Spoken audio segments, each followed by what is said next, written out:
live? Yeah. Alright, hitting live now. Boom. Alright. And already, we're back. Yeah, but Sergeant Montgomery is already freaking out. It says, oh no, my super chat's gone. It's not. I see it right there. Sergeant Montgomery, $2. Malcolm Reynolds, Liberty Hammer, pistol, coil gun. Firefly. Pistol coil gun. That's a cool name. So fancy. Yeah. Yes. Hello, Stuart.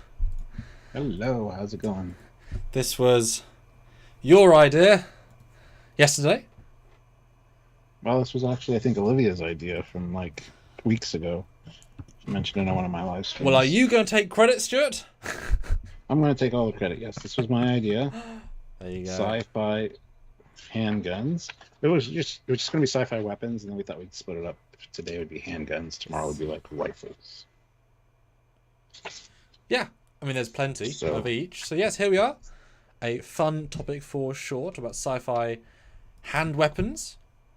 And so there's some slight clarifications we made within that, which we'll get into in a few minutes. But I'm pretty excited about this one, because harder than I thought it was going to be, and kind of more exciting as well. So, much. Yeah. So I'll start sharing. I'll see you in a minute. Okay, you do that.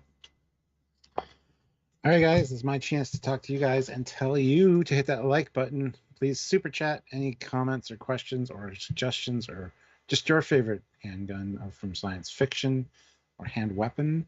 Let us know your thoughts. We want to hear them. So super chat helps us with the channel and helps, support us, and we really appreciate it. So if you can, please do. Also consider hitting that join button. There's a join button down there besides, or near the subscribe button, hangs beside it, where you can join the channel on a monthly basis. It's a small fee per month, and it's kind of like Patreon that way. It's like a monthly subscription thing. So they're not very much either. So you can just hit the join button and check it out. Don't be afraid to hit the join button. It's not going to automatically subscribe you or anything like that, but you get to see your options and the things that are available to you as a result. So hit that join button and consider joining the channel. We'd really appreciate that, and love to see a new channel member during this live.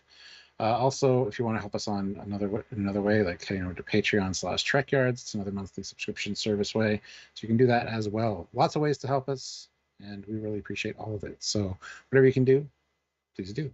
We're already at 30 likes, which is amazing. I want to get to 50 likes though, so if you haven't hit the like button yet, give it a tap. And also don't forget to click the links down below. There are links to our Teespring and our TeePublic stores. We got some really cool shirts, so check out those shirts and help us in that way as well. So, all right, there's so many different sci-fi handguns of different types. So,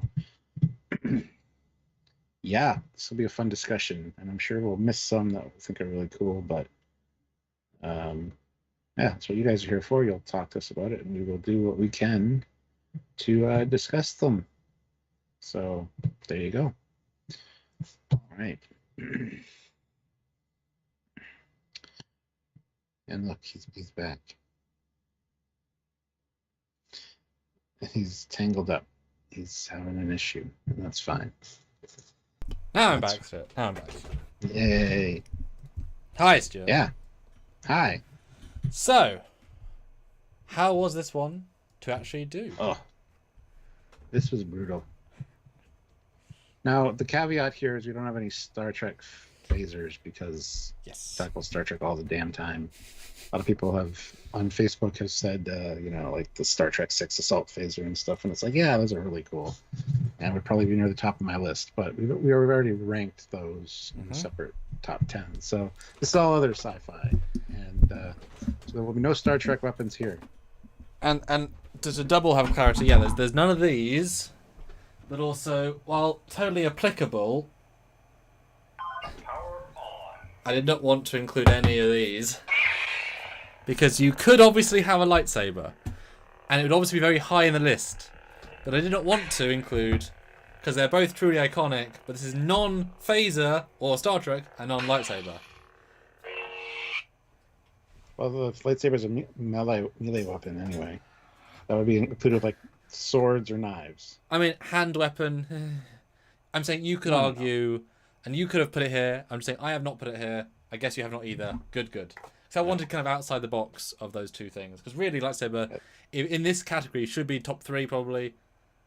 But that's not the point of this category. So. Well, I mean, that could be a different list. It's fine. Edged weapons, which that would apply to. I mean, also, do you even have... I mean, could we do a top 10 lightsaber hilt designs? Do you have preference when it comes to sabers? Yeah, yeah. You can do it? Yeah. There's definitely enough. It'd get obscure pretty quickly, but I feel like we could do a couple. Yeah. Could be quite interesting. Let us know. Would you want to Joshua- see lightsabers? Yeah, Joshua Perrine says, have they gone over the Zach gun from Stargate yet?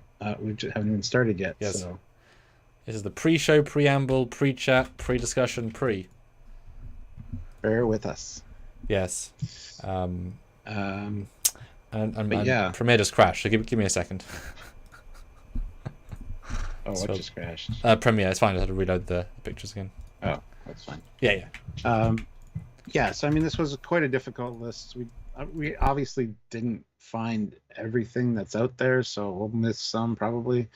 I had to add 1 or 2 myself. Well, just 1, I think, to my list actually, that I really enjoy for different reasons. And yeah, a lot of mine are for aesthetic reasons, and ones that I would actually want to own or carry because they're just so cool. I might not know all the functionality of all of them, but I know what I like. Put it that way. That's fair. So, yeah. Well, that's the question, isn't it? I mean, are you pulling any of this from how awesome they are in the show or movie? Sometimes. Or would you have been fine to literally just look at 30 designs and say, oh, this looks cool, that's enough for me? Well, that's the question, is how many of the, when we made this idea, were any of these actually jump to mind, or did you very much have to be presented with options to think, what do I like? Were there any that just said, this from my brain? One automatically jumped into my mind. That's good. But that's my number 6. So interesting. I thought it might be higher, but yeah. So definitely a few popped into my head, and then some of them got set aside essentially because there's other cool ones that kind of cropped up. So and I think I found a pretty good variety of them, but as you say, we can't possibly get them all. And a lot of the one-offs might be so obscure that they're great, but and then also one of the things where there might be a Star Wars blaster, which obviously based on a real-world weapon that looks great, but it had fractions of screen time or in a game that I also maybe didn't feel I could include it. Even if you show it to me now, I might think it was great. I'm well, yeah, but it's not iconic. It's kind of that's the other caveat is the Stormtrooper blasters won't be included because they need another hand to steady them. So this is just a single-handed sidearm. Yeah, I mean obviously you could end up doing heavy duty, big repeaters, because things like the E11 is clearly you can shoot one-handed, you should too, but something like the Clone Trooper blaster, the giant one, that's huge. You could two-hand it, but it's kind of it's kind of almost a sniper rifle in terms of vibe, that it might count as a larger weapon. So there's definitely some clarification you could do here, and I think we may or may not be able to argue certain points if we feel inclined, potentially. Exactly, yeah. And it's ad time, just for the record. No clever retort there, Stuart, just ad time. Yep. Fair enough. And I went out of my way. I messaged Kenny Pelko, my buddy, who makes props for a lot of these shows. Actually, he did the quite a few. So I asked him what his favorite one was, and he's like, "That's a tough one." So I got his answer, and then I got his top 3. And guess what? He's in training right now, another 2 weeks, to be a police officer in Tombstone, Arizona. Oh, okay. He's still going to do his prop building. I was going to say, yeah. But, he did the cop thing for the retirement plan. So because retiring as a cop is certainly how you'd plan life. I'll make guns. Now he's a certified bad guy, tough guy, or at least a certified bad guy catcher. Yeah. Huh. Okay. Well, so his choices were quite interesting, and they sent me a bunch of pictures of props he's been working on lately. So it's like, I'm not going to include those. But Ken, can I include Deadpool 3 guns? Yep, excellent. Right, and number 7, Deadpool 3's plasma repeater. What? Oh shit! And there's just a big black box. It's one big blow mess. This is great because you got a live sensor. Yeah. God, imagine like Ryan Reynolds phoning us, being like, "Guys, you just." That's literally third act reveal. Well, we don't know. No one told us. What a day that would be. Kenny's a good guy. He saw a lot of cool stuff and visited his shop. So yes.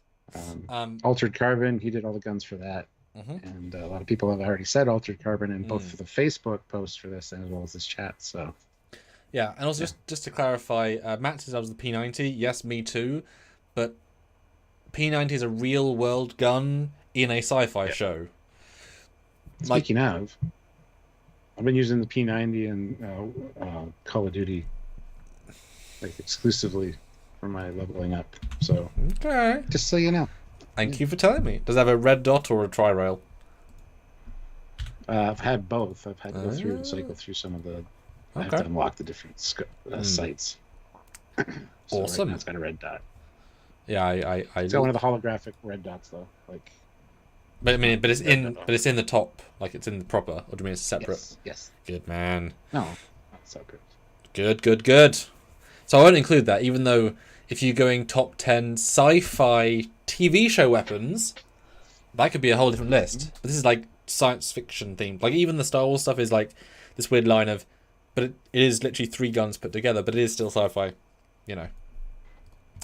etc. I should do a poll as well. So one more bit of vamping, I'll do the poll. Okay. Well, hit that like button, guys. We're still not at the 50 that I'd like. We need another 9 to get there, so hit that like button. Don't forget to super chat. We want to hear your favorite weapons, anything you think about our favorite weapons. Sean O'Neill asked, what's the gun in the middle? I believe that's the Battlestar Galactica, one of their sidearms in the middle of the thumbnail, which is funny because it's one of the ones Kenny Pelko picked. So, yeah. Yeah, Ken's worked on a bunch of different productions. Yeah, it's actually the Blade Runner pistol for Blade Runner. Is it? Yes. Okay. Lots of people's most iconic weapon of all time. I'm just saying. But neither Ken has one, remember? I do. He has one on his desk, yeah. Nice prop in reality, but neither of our favourite movie, so we don't have quite that same connection to it as lots of people who absolutely over that film. Dear me. So the poll is up. Do you think a lightsaber should be considered in this list of hand weapons? Yes or no? I never even crossed my mind. As far as I'm concerned, there's sidearms.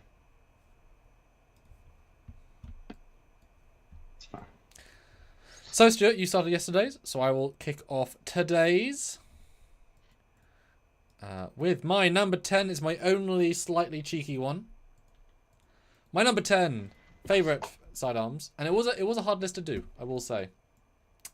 My number 10 is the Beretta variant from Equilibrium.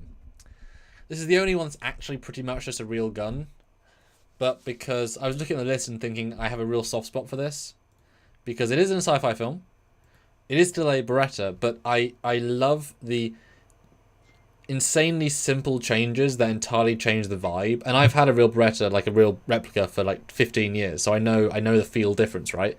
I love the fact that they have the Grammaton Cleric T as a symbol of who they are. That's not a one. Nope, that's not one. Oh, that's one of the ones Kenny sent me. It's very similar. It is. Like a dart gun. Yeah. Cool. I love that almost every single muzzle flare from this gun is the Grammaton Cleric symbol.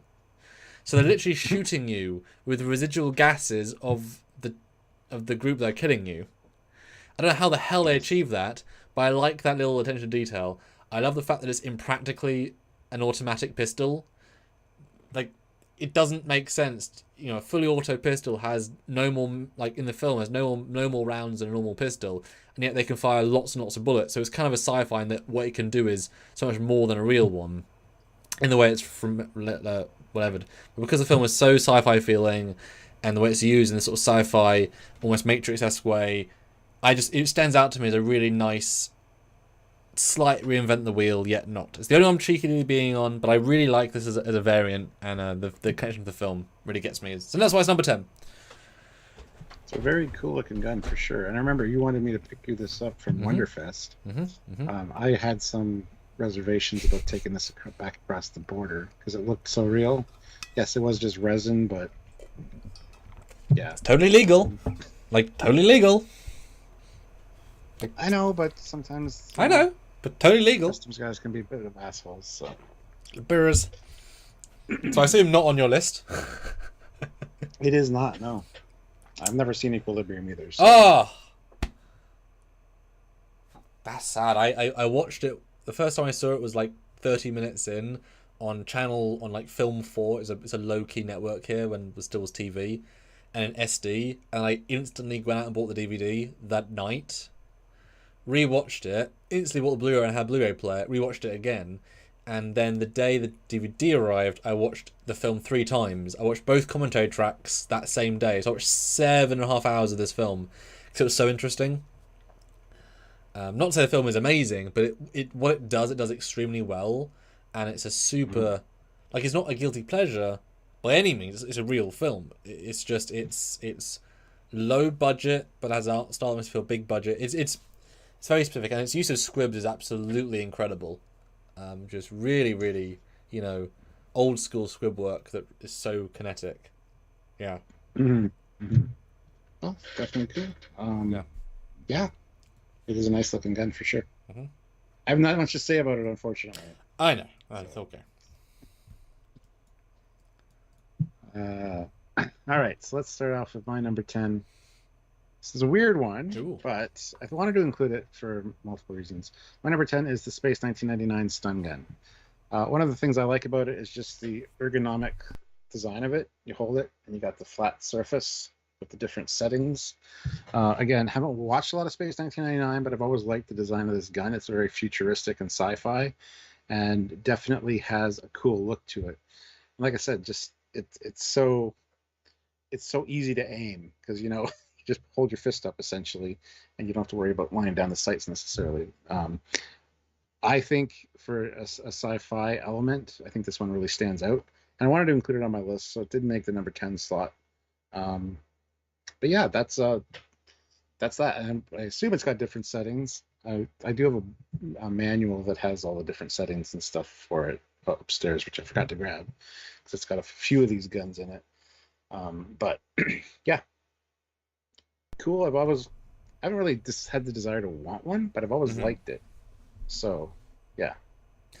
Yeah, I've never seen the show, but I've seen clips of the show, and my dad loves it. Yeah.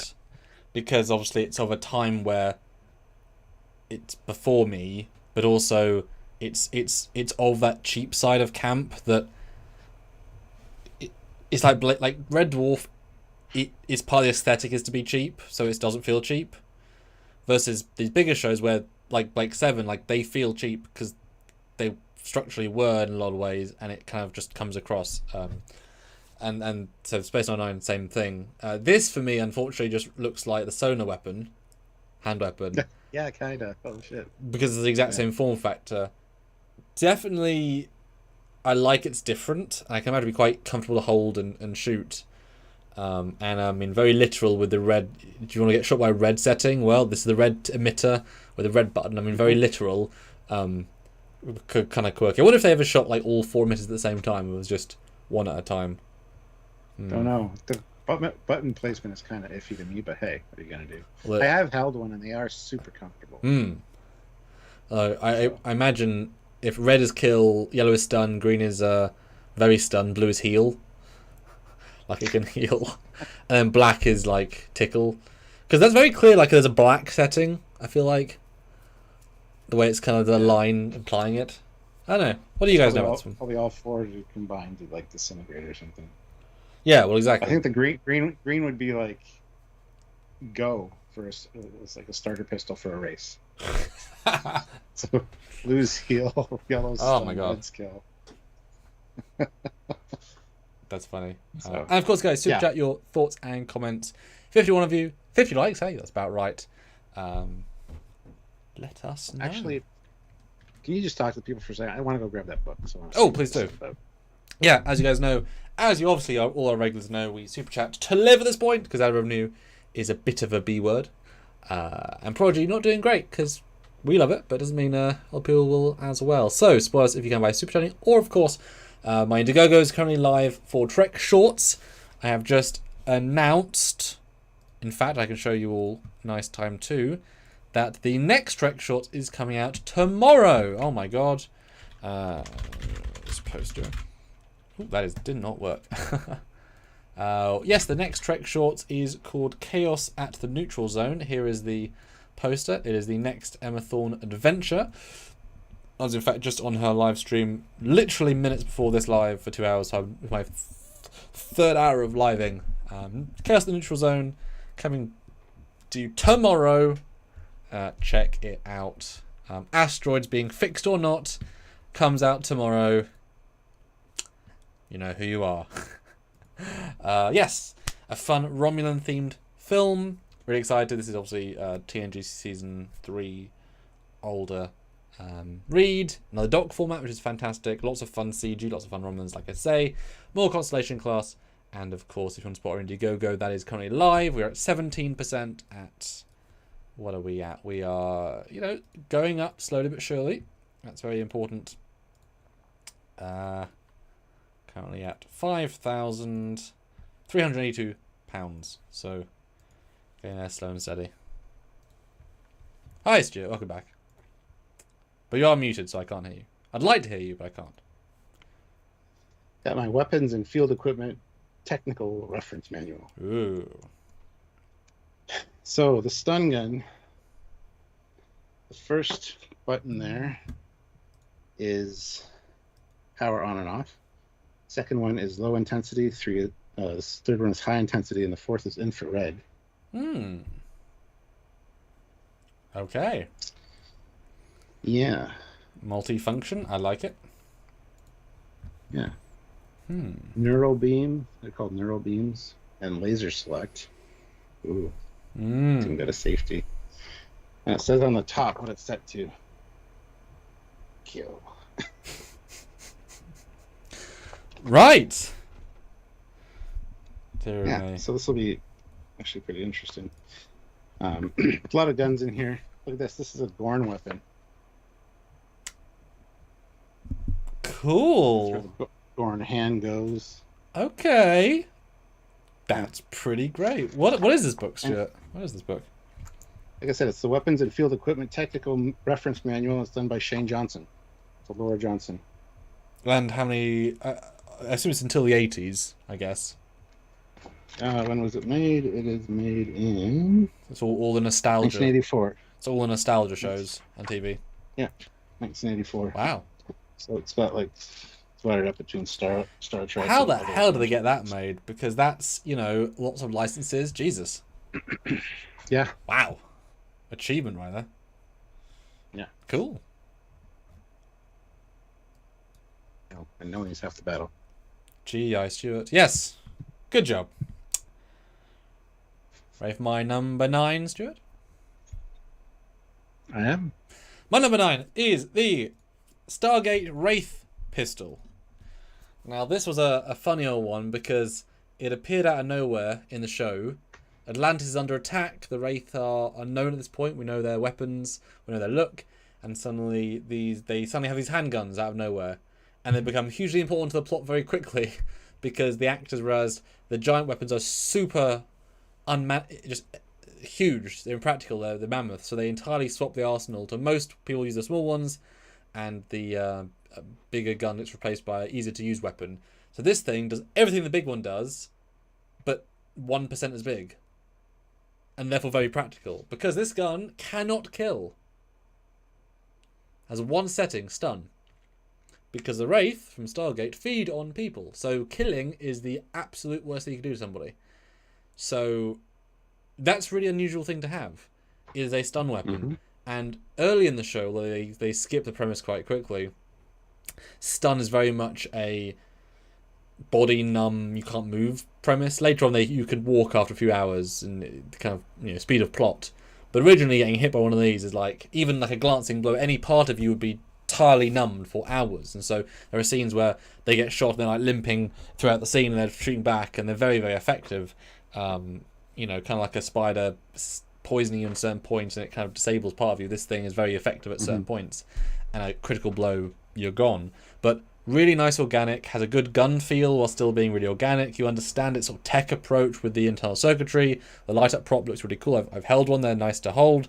The paint looks nice, they look great on the screen. They're more gunny than you would associate with the Wraith, but functionally they make sense. And just, you know, both dull and cool, interesting and simple design that just looks really great on screen and always stands out whenever it's on being used in the episode. So yeah. Yeah, very organic looking for sure. Not having a kill setting is quite a unique function of a gun or a weapon, so that's kind of neat as well. Yeah, being able to paralyze body parts. That's fantastic. Although, no, go ahead. No, yeah. I was gonna say, have you ever heard of a company called Bad Dragon? No. Looks like you might be able to buy it from there. Okay. That's all I'll say. I don't know if I want to go into too much detail, but it definitely looks like something you might find in a bedroom. So, how many guns do you bring to the bedroom? Jesus. And I would love a replica of this. Like not as much as other props I own, but you know, if I was offered one, I would certainly like one. They just, you know, I just remember the episode, especially when it appeared. It was real, like, ooh, this changes the game. They suddenly became like capable of doing things. You know, like the original gun is almost like a rocket launcher vibe, and so if you can shift all the same power to a tiny thing, and also gave the commanders the ability to kind of like shoot, and also very, very fast firing if you want them to be. So unlimited ammo, fast firing, unlimited stun any part of you from impact, the entire you from one big, like, it's a very, very capable weapon. Yeah, and no reload. Pretty useful. So it's all organic. It just provides its own power. Yep. That's cool. Just recharges itself or whatnot. But I mean, the fact is, you shouldn't need to use it much because pew they're stunned. You know, if you have to use it lots, you're doing your job wrong. Yeah. Yeah, I like it. Rodney McCabe was shot in the face by one. Yeah. Yes, he was. Yes, he was. So, do you remember this from the show? Because you have seen Atlantis. I have. I don't particularly remember this really? though, for some reason. Was there any close-ups on it? Yeah, loads. Loads. Okay. Do not recall. Really? Really? Because literally, at a certain point, they basically just stop using the big guns at any point in any scene, and this just is the entire. So every time you see a Wraith or them trying to stun anybody, which is why the repeating joke of why don't they use Zats? Because they have Zats, like they should have Zats, but this replaces them. In terms of the thematic, they have their own stunner, and they're smaller. They don't run out of ammo. There aren't 3 settings, but you don't need 3 settings anyway. Really, they don't stand out to you. Huh. No, sorry. I don't know. Interesting color scheme as well. Nice. Yeah. Cool. All right. Well, I guess we're on to mine number 9. My number 9 is the blaster from the black hole. It's the 2 emitters. Quite an interesting design, especially when it's firing, having the 2 beams. And it always looks so cool in the show, in the movie, but to see one up close, that handle doesn't look at all comfortable or ergonomic at all. Like it looks like it might cramp your hand. I haven't had the opportunity to hold one, but I really want to. But I really love the look of this. Again, it's kind of very sci-fi in its approach. And with the 2 beams, I mean, it just looks so cool when it's fired. So it's been quite a while since I've seen the black hole, actually. You go back and rewatch it. But if you haven't seen the black hole, I suggest checking it out. So yeah, not much else to say about it, but again, just a super cool sci-fi weapon. Was this one of the ones that you like grabbed you as a kid, or is it more just now once you have this knowledge of a sci-fi fan, it's like, oh, I like that? I liked it as a kid. Yeah, this was one that just looked so cool because it wasn't a standard gun. Yeah, because you hold it, you got the beam on the top and the bottom, and it's just depending on how you guys fire it, it just looks so cool. So I always thought it was such a neat looking weapon when I was younger. And I almost forgot about it for this list. And just as I was kind of finishing up the list, I'm like, wait a minute. Oh, yeah. And I did a search and found a good picture of it. And it's funny because I also forgot it existed, and you just reminded me. I'm like, oh, yeah. Yeah. Yeah. It's definitely like when you think sci-fi weaponry, this is one that kind of stands out just because it is so unique, you know? Yeah. So, yeah.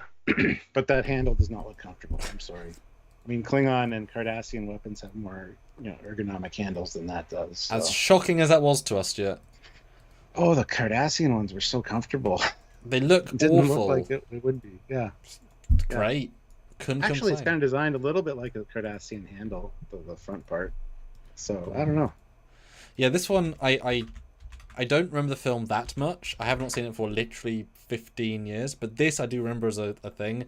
There's a scene I think they fire like interchangeably both. I think there's at least one scene. I believe so.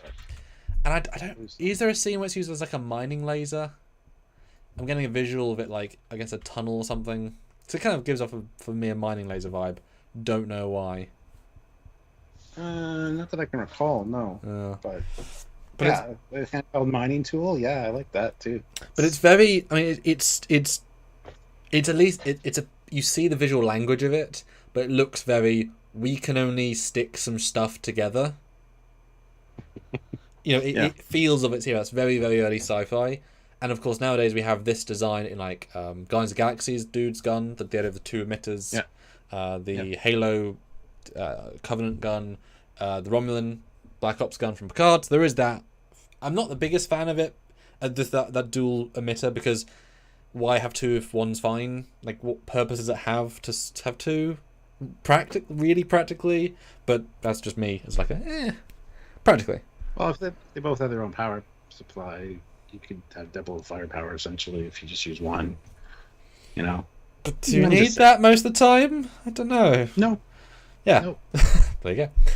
Yeah. Okay. Yeah. Nice choice. Okay, I like it. And let's know what you guys think as well.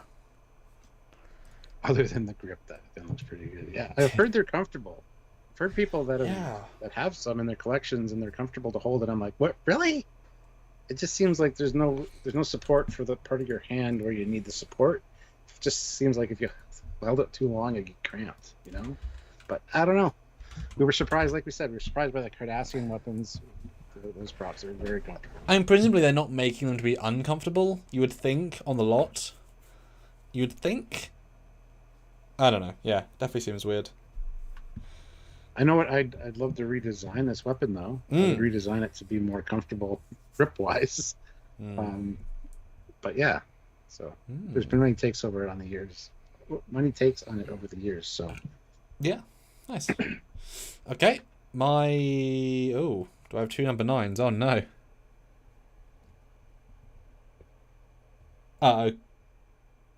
Okay. Yes. Okay. Cool. 9 became 8. That's fine. All right, my number 8 is the Galaxy Quest. What is it meant to be called? It's the Ebenezer. What's it called? Not sure. I did have to name everything, so the Ion Nebulizer. Yes.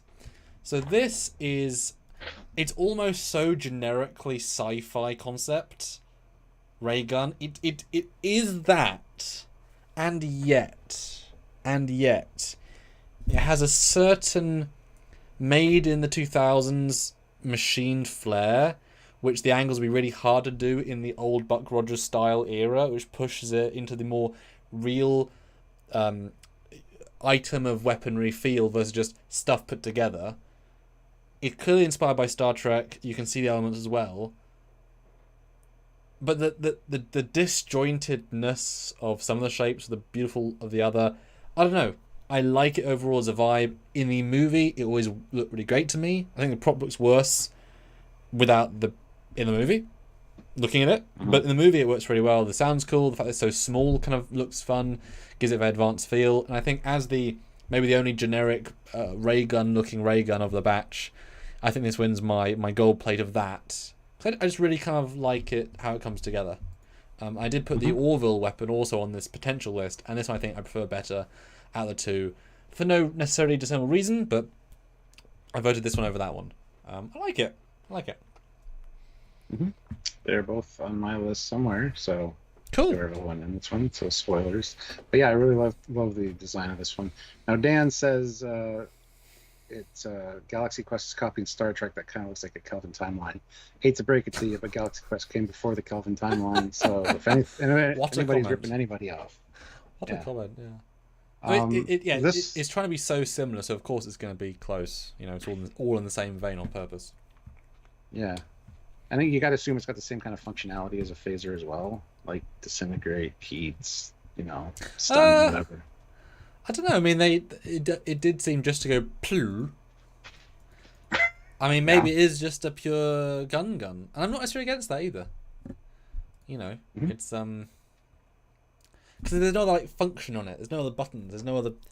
And remember, it's trying to be a 1990s or 80s shitty sci-fi low budget gun recreated by hyper advanced aliens.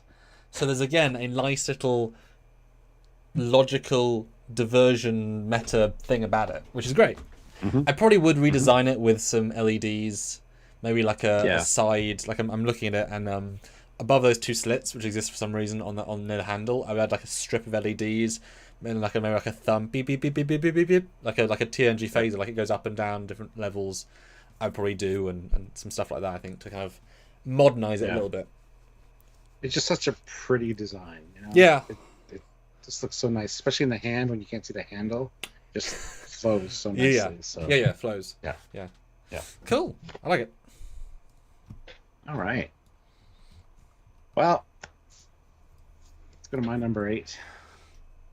My number 8 is the DL-44, or Han Solo's blaster. Classic, but the problem is it's very much a Mauser. It's a German gun. Not altered very much, but it's so iconic in sci-fi, I kind of felt like I needed to put it on the list. Just because you see it, you know what it is. Unless you're a World War II buff and you might get confused. But they put like a rifle scope on it for some reason to make it look different.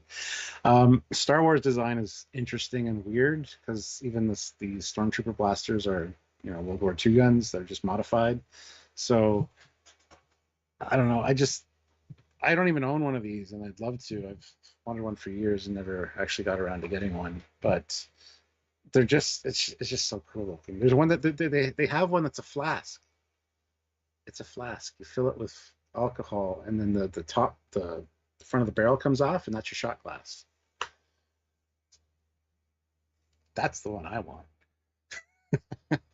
And it looks very rough and tumble though. Like this one can be like knocked around and dropped on the floor and kicked, and you can see it's still going to work. It's got that toughness. This one's been through a lot. It's weathered.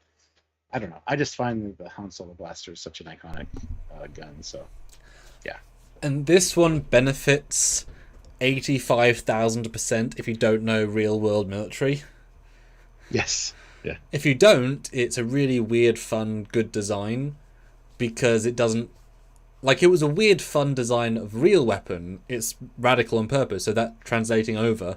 And I've actually, this is, I guess, a humble brag, but I've actually held one of Han Solo's originals at the museum in Milton Keynes. It was one of those items that they didn't want to put on display because it was too valuable. But I had it in the building, and that was quite a surreal experience. I mean, it obviously was a real gun. Like, it was a real... Like, one of the original weapons on the original Star Wars was a real, fully functional. They deactivated, and then these blank firings later, and then they, for other films, they were all just metal replicas, whatever. So it was obviously one of those, and it is real heavy. From my look, the grip looks pathetic and small compared to the rest of that gun. It doesn't... Yeah. I don't know if you've ever held one, or a replica. I have, yes. It doesn't come across. It all kind of works together. Yep. It shouldn't. It's remarkably comfortable. But it does.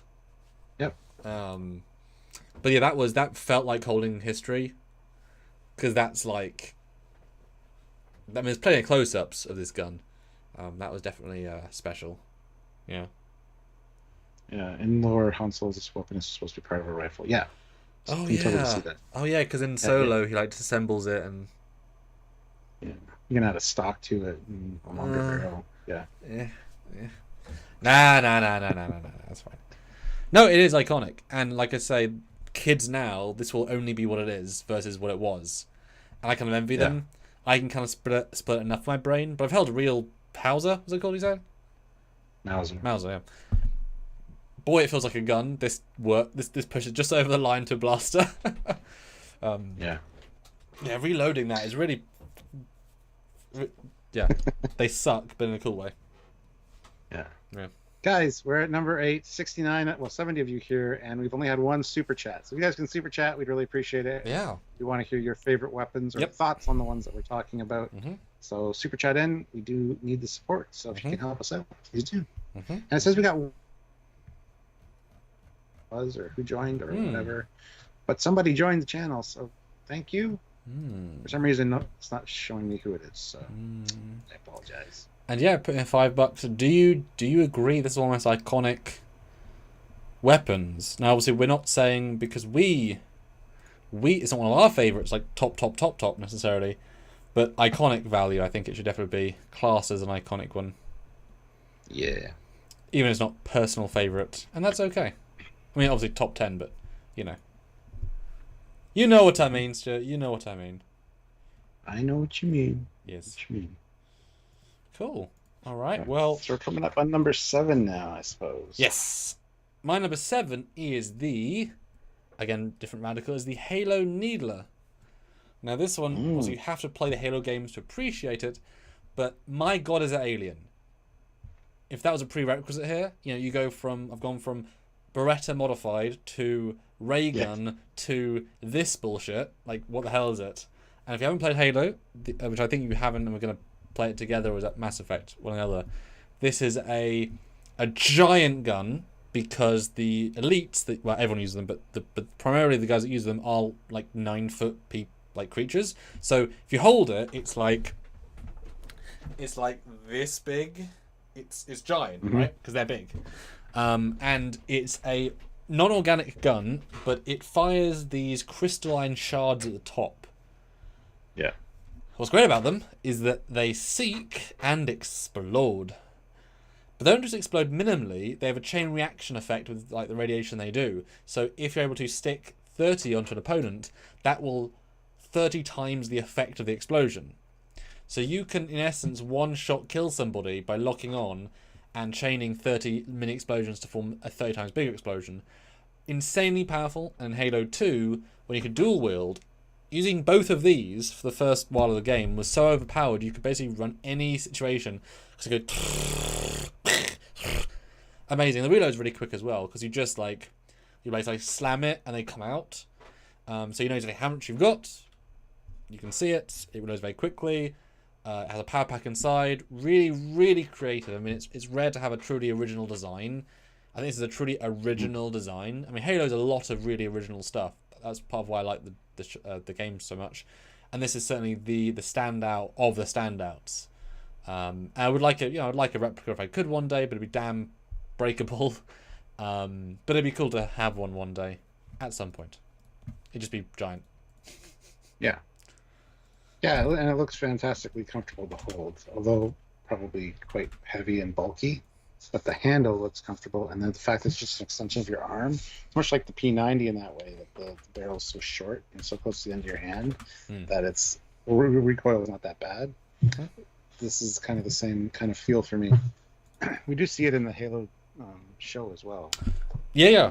I forgot you've watched that. Yeah, I mean, obviously not not used enough, but it's expensive because it's like full CG and full CG and full CG. So I get why, and that's okay. But I've always liked it. I really like it. I agree. I think it looks very cool. I just wish I'd played the game more. Like I did play the game like years and years and years ago, but I don't really remember much about it because I didn't get very far in it. For some reason, I played it at somebody else's house or something. I can't remember. Yeah, but yeah. Well, I think we've talked about definitely gaming at some point together. And that would be a fun one. Yeah. And those, do the crystals grow back? Do they No, because they're not truly organic, but they are your ammo. You can see, and obviously if you're trained with it, you can count how many crystals you've got left. I think there's 60 crystals. There's not actually 60 sticking out, and there are variants as they change. Some look like more porcupine. This is obviously a simpler version. But it's definitely quite stressful when you have like 3 spikes left. Because you know it'll hurt them, but there's a great transition point of this gun is massively useful to that won't do jack. Because there's not enough spines to cause damage. But yeah, if you can do an entire clip, you can take out like half of the enemies of the game. But I mean, you know, a rifle should be similar. I mean, obviously a big gun should, you know. But yeah, truly interesting, creative. And I really like it. Let's see. Sergeant Roadkill, 5 pounds. Thank you. 40k bolt gun. Iconic since the 80s. And not an energy weapon. Well, just the title bolt gun kind of implies that. Yeah. But it is a small 2-handed rifle. It's like we're not doing rifles today. Yeah. That'll be tomorrow if you guys super chat. Because we want to do more. So Tomas R says my favorite is the Blade Runner pistol and the pulse rifle from Aliens. Oh, the pulse rifle is amazing. Tomorrow's list, assuming this goes well. Yeah, I definitely left today thinking, boy, a rifle list would be way easier. Because there are really, really good rifles. Yeah, too many. Chris Parnell, or Pamel, Chris Pamel, 5 pounds. Thank you. Personal favorite is Ronan Dex's gun, the Particle Magnum from Stargate Atlantis, especially the rapid reload of it. Particle Magnum. Yeah. What a great gun. I was never a fan of that gun. Doesn't look super great. And Dan says this video is not for rifles. No, it's not. Read the title, Dan. Yeah. Yes. All right. Well. Yes. My number 8 is also very alien-looking in design. Your number 7? Number 8 is the Zat. Yes, 7. Sorry. Oh my god. Number 7 is the Zat.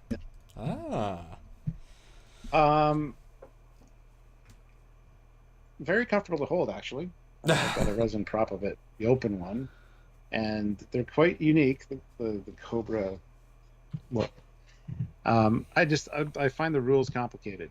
So 1 shot is stun, 2 is kill, 3 is zombify, 4 is liquefy, 5 is start on fire. I don't know. The rules are weird. And how long, if you stun somebody and then they're just starting to wake up and you stun them again, do they die because you hit them twice? But I like the Zat gun. Again, this looks like it's also from Bad Dragon, but that's okay. Yeah. Wish I had my resin one out. Not as if you had all day to prepare, James. What are the rules? So 1 stun, 2's kill. So as you know, the Gould are scavengers. They've taken technology from races along their thousands of years of history. Their staff weapon is a weapon of fear. It's very inaccurate, but peasants, it looks like you're firing fire, and it creates a bad boom. It's very powerful. Boomstick, right? The Zat is a far more practical weapon. It's relatively small. It's not tiny, but it's relatively small. It's very indestructible because it's made of nacreter as well, so it's very durable. You open it via that button on the it's where the thumb is. That opens it, and then surprisingly, the bottom bit you squeeze it. That's how you fire it. It's a squeeze trigger. You would think it's the button, but it's not. 1 shot, stuns somebody. Now the stun can be variable depending on what species you are, from absolutely knocks you out to causing intense pain, but you stay conscious. That does kind of depend on what you are.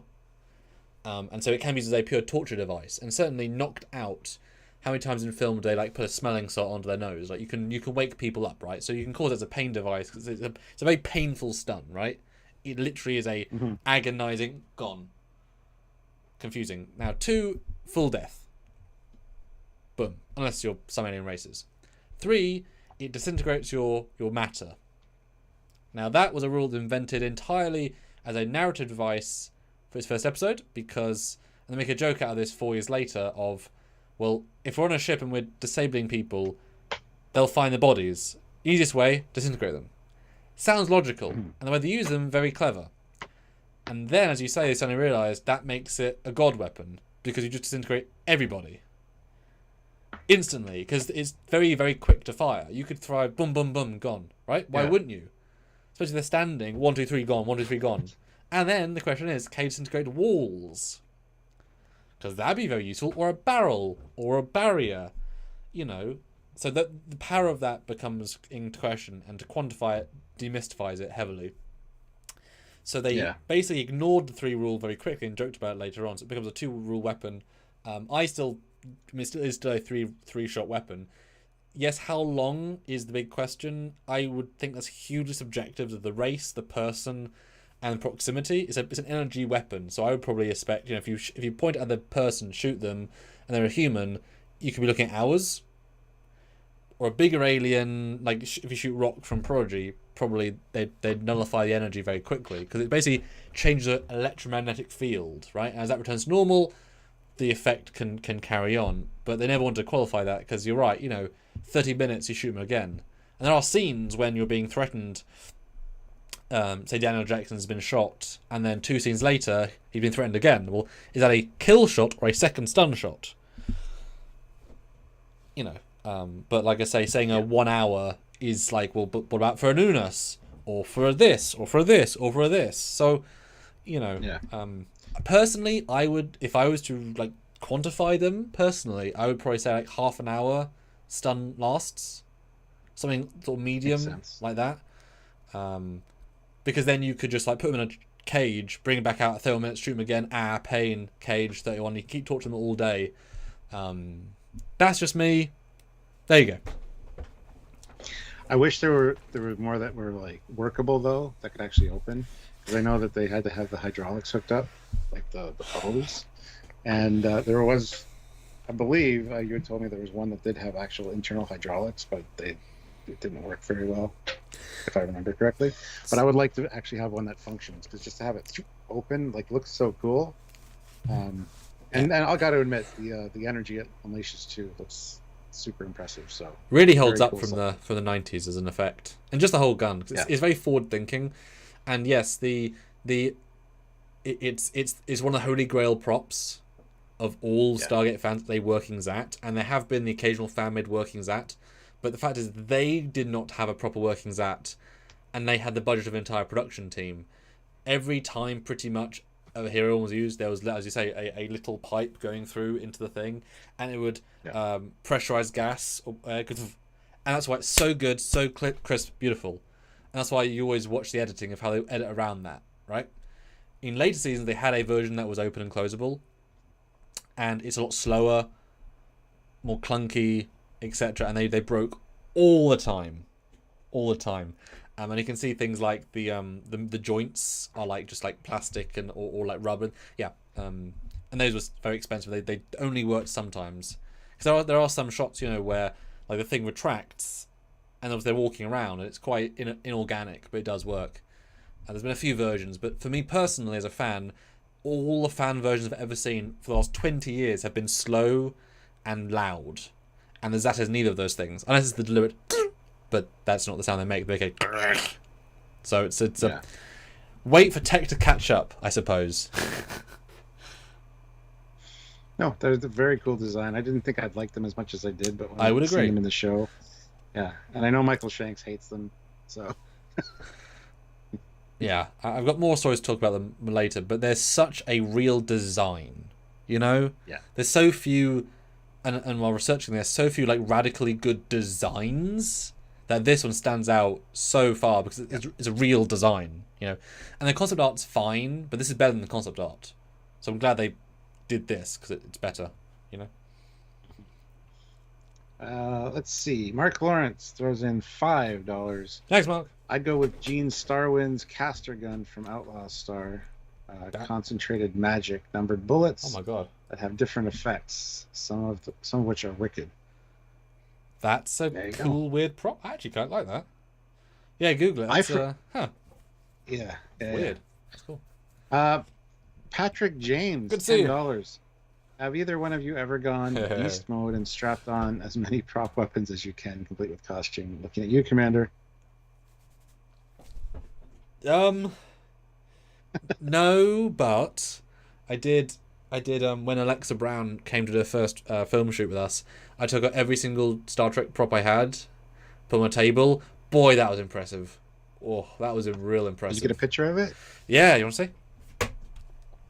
Sure. Yeah, I absolutely did. I had to like clear up the table because it took up a lot of space. Yeah, really happy with that. Right. Yeah, I'm sure if I could put all my props and yeah, it'd be pretty impressive too. Obviously, mine are quite specific. I'd have to do that now. Yeah, mine are quite specific. That I had one hero, one resin of each one, so it was a very like a set of props in time order as well. I literally have the entire evolution of certain props, so it was very specific. But yeah, let me. How far back does Alexa go? Jeez. A while ago, I think, wasn't it? Yes, it is. Is it that far back, really? Oh, there we go. Reminder, guys. Hit that like button. There we go. Got it. Oh, it's going to rotate. We just unrotate it. So this is the. Yeah. Oh, nice.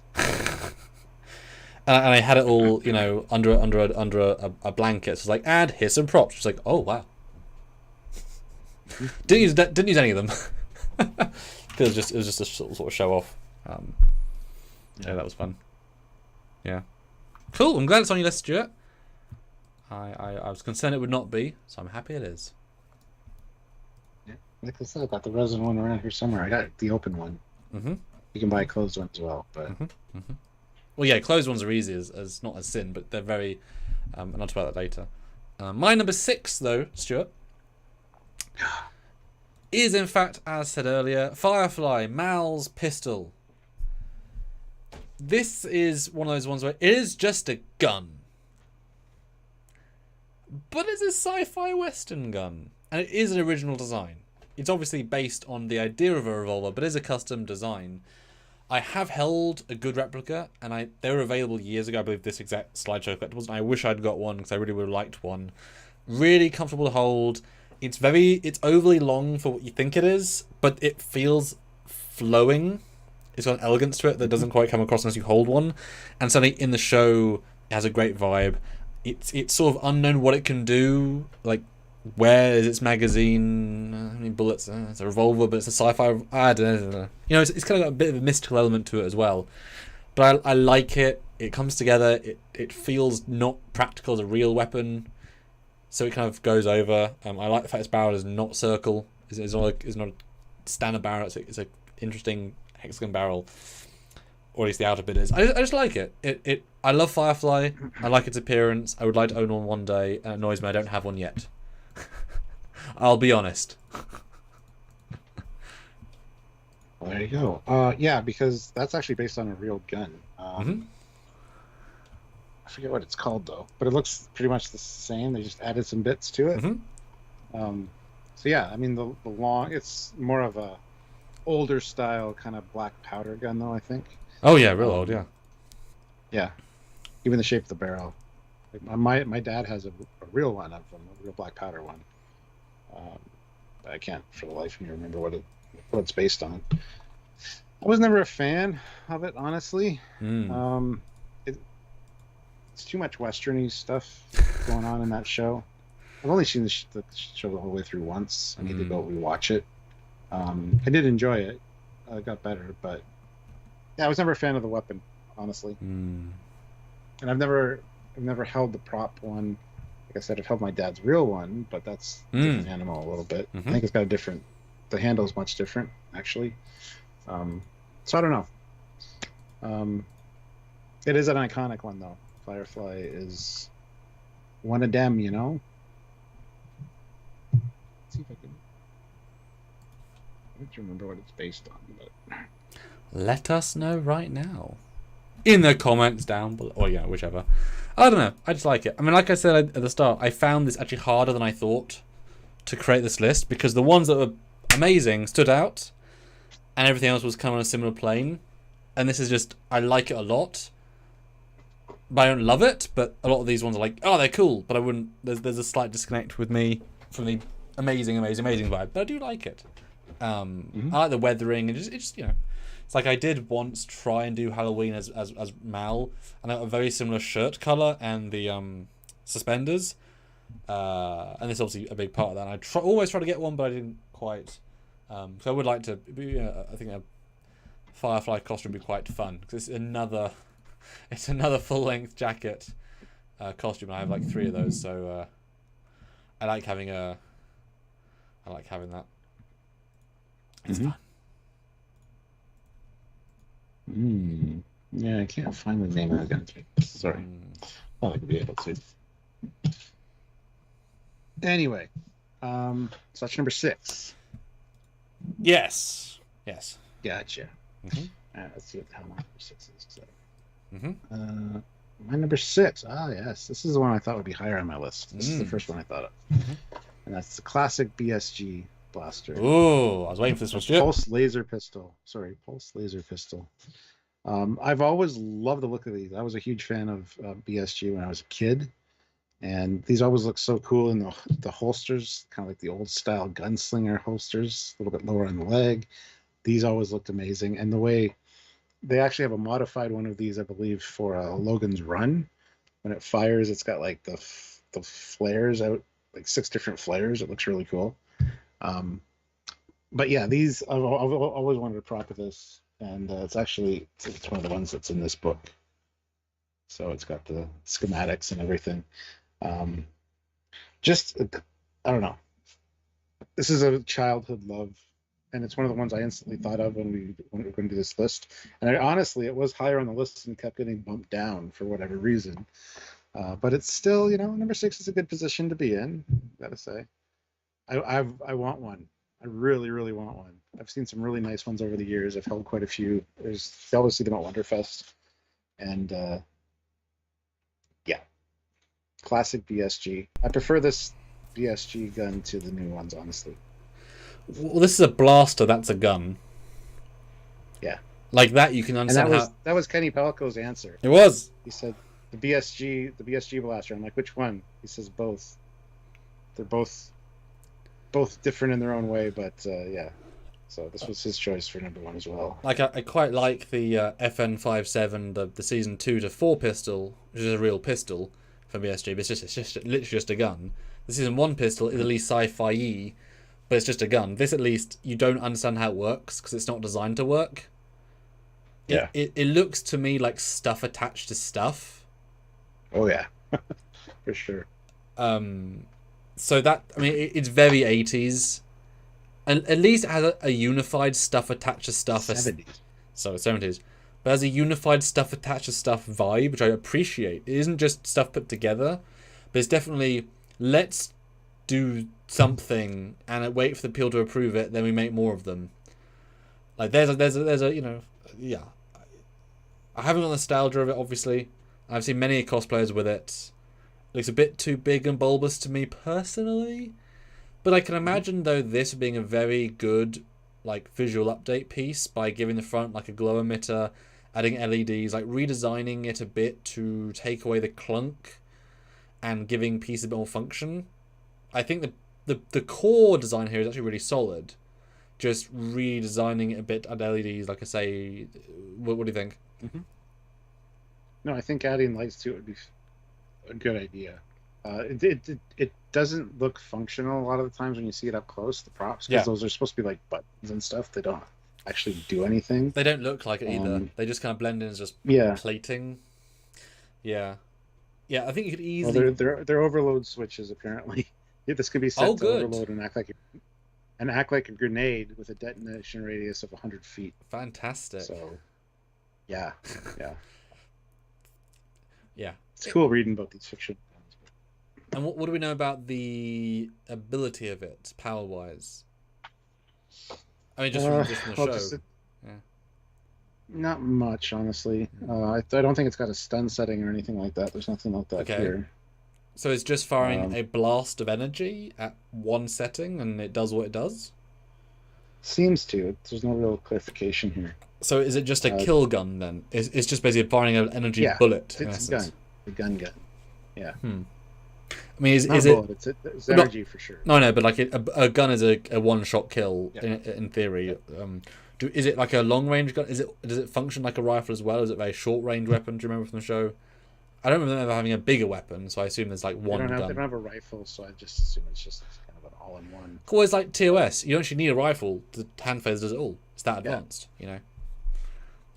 Here it says there's 2 attachable power cells that snap into the rear. Each charge is good for 50 shots. Oh. So recharge time is... Huh. And ISFJ, the lightsaber is a weapon. Just from a more civilized age. Yes. I will end the poll now with 99 votes. Oh, no. Jump into it. It does say effective range is 450 feet. It's got a flip-up rear sight to aim and long distance fire. Well, that's cool. So, okay. Yeah. So I asked you guys, do you think a lightsaber should be considered in this list? A hand weapon. We'll turn it back on. Because I like the... Yes. Yes! 58%. Oh. Yes. No! 42%. Yeah. Well, shush. Well, while he's doing a new poll, I'm going to remind you guys to super chat. We do need some super chats. We're not even at a quarter of our minimum, so if you guys can super chat in a little bit, that'd be awesome. But speaking of super chats, Sci-Fi Science Interest throws in £1.50 with a little gold star coin, so thank you. And also another £1.50 with an ice cream cone. Thank you. Much appreciated. Yeah, we want to hear your favorites and what you think of the ones we've picked so far. So if you're able to, please do so. Please hit that like button. Also, 80 people here with 86 likes. That's awesome. We're so close to 100. We only need 14 more likes. So if you haven't hit the like button, hit that like button. Let's get to 100. Good place to be at. So, yeah. And we're almost at our halfway mark. Yes. Now, this is a really interesting poll, Stuart. So throw it out there. Do you prefer the older... Oh, God damn, I hate when it does that. Every time, Stuart. Do you prefer the older classic, clunky 1960s to 1980s design, or newer, more advanced designs? The older sci-fi classic designs or newer, more intricate designs? And by that I mean something like this weapon, which is just kind of like some guy in a prop department putting shit together, versus a carefully 3D modeled, handcrafted, printed, electronic. Wow. Or Kenny Pelko's actual based on real world guns. Yes. He actually sent me quite a few that he said these are, in my opinion, are the actual future of futuristic guns. And yeah, he's absolutely right. Yeah. Because each of these designs they do the old stuff. They're iconic for a reason. They're harder shapes. They're more creative. Newer stuff tends to either go way more classic, realistic, or really out there, alien, organic, because they can, print stuff. They can whatever. I think it varies. I think for the most part, phasers were better in the past. I think we had just better ideas in the past versus any of the new stuff. The intricacy of a Picard phaser versus a Star Trek 6 phaser. It's like, nope, 6 phaser. Not even a question, right? So, yeah, that's what I would say. Cool. All right, and this would be on the list. I thought probably closer up, but I'm happy where it is. Like I said, I kept getting bumped down. So, my number 5 is the Han Solo blaster. This one for me, I very much agree, is just the iconicness of it outbeats the do I even like it necessarily. Because you can't think of a sci-fi gun without this being right there. It's in all of his movies. It has so many close-ups with it. It's revered by cosplayers, by people. You always see it in museums. They're like, oh, look, a Han Solo pistol. Ooh. Like it has an oomph to it that is so iconic. And as I said, if you don't know what the real one looks like, it's cool, weird design. Because no one in their right mind would design something this weird looking. But they did. Yeah. And they made it look even more weird by a sight. And that's just a generic, out-of-the-box, crappy sight. And yet... And he never uses it. Right? It's not even there to be used. And a stupid flash hider was literally just like screwed to the damn gun, right? It's basic bitch, but it It was genius. It was great. It's great at some of its parts. It was a great choice, and it looks. And I've seen cosplayers with it. It looks always cool. When you have full metal versions, guys that really spend on them, they're really fun. Like I said, I held the original, one of the many originals. It works. It just works. It's weird. Yeah, you can tell the metal ones in the movie too, because when he walks with it in the holster, it's got that swing to it. You can tell that it's heavy, and it looks really impressive. So it looks like a hand cannon with that rifle with the rifle scope on it. Yeah, well, exactly. So. Yeah, and it kind of, because it has that pathetic grip. It makes you look at that, for me anyway, that front, after the trigger, you get those little grills. That always strikes me like a power pack charging emitter thing. Yeah. And it's like, there's so much of this gun is minimalist that all of it needs to be there to make the gun work, and then a shitty little hand grip. As a side thought, the power is there and a grip, Yeah, original gun, if I recall correctly, that front part that you said is the power pack is actually where the clip goes. Yes. And you can have longer clips on the front too. Yes. So yeah. Yeah, I think the grilling's there to hold it so you can steady it a little bit. Because this thing was beastly. I mean, this thing was the first automatic pistol, and by automatic I mean it could fire more than one. There's not a revolver. It was the first clip loaded. A revolver obviously could fire all 6 to 8 or to 12. I think you get 12. Well, you mean semi-automatic? I do it. Yeah. But I mean, pistol's also semi, but is a clip loaded. I believe I went to a gun fair once, and a guy loved showing this thing off, and it's got a satisfying way of reloading. There's a little click, like the classic rifles where you ding and the thing literally forces its way out and you've got to shove a new one in it. It's similar. It's around the same time it was designed. It just works. But you know what else works, Stuart? An ad. Advertisements work. It's been proven. Here we go. Perfect. Matt Boardman throws in $5. Hey, I thought the EC-17 Scout Trooper Blaster was an interesting design. Simple, but some neat elements to add to that classic pistol design. If you're talking about the Scout Troopers from Star Wars, which I think you are, I agree. This was on my list. It kept getting bumped off and edged right off the edge. It's in my honorable mentions category now. But I always thought the Scout pistol looked very good and very cool. I would agree. It's so damn not powerful, but it does the job. It's so damn small. I liked it. It was almost like a Walther PPK of Star Wars guns. Yeah. Does everything you need. Just don't expect the range or power, but everything it does, it's in that tiny package. And it's when they had budget spent on new guns, because that I don't believe is based on anything. That's just an original design, so it has a more of a cohesive flair. Yeah, I always like that one too. Personally, yeah, like I said, it almost made my list. So yeah, it just doesn't quite. It doesn't have that spark of wow as a vibe of like that's cool, but not the wow, So yeah.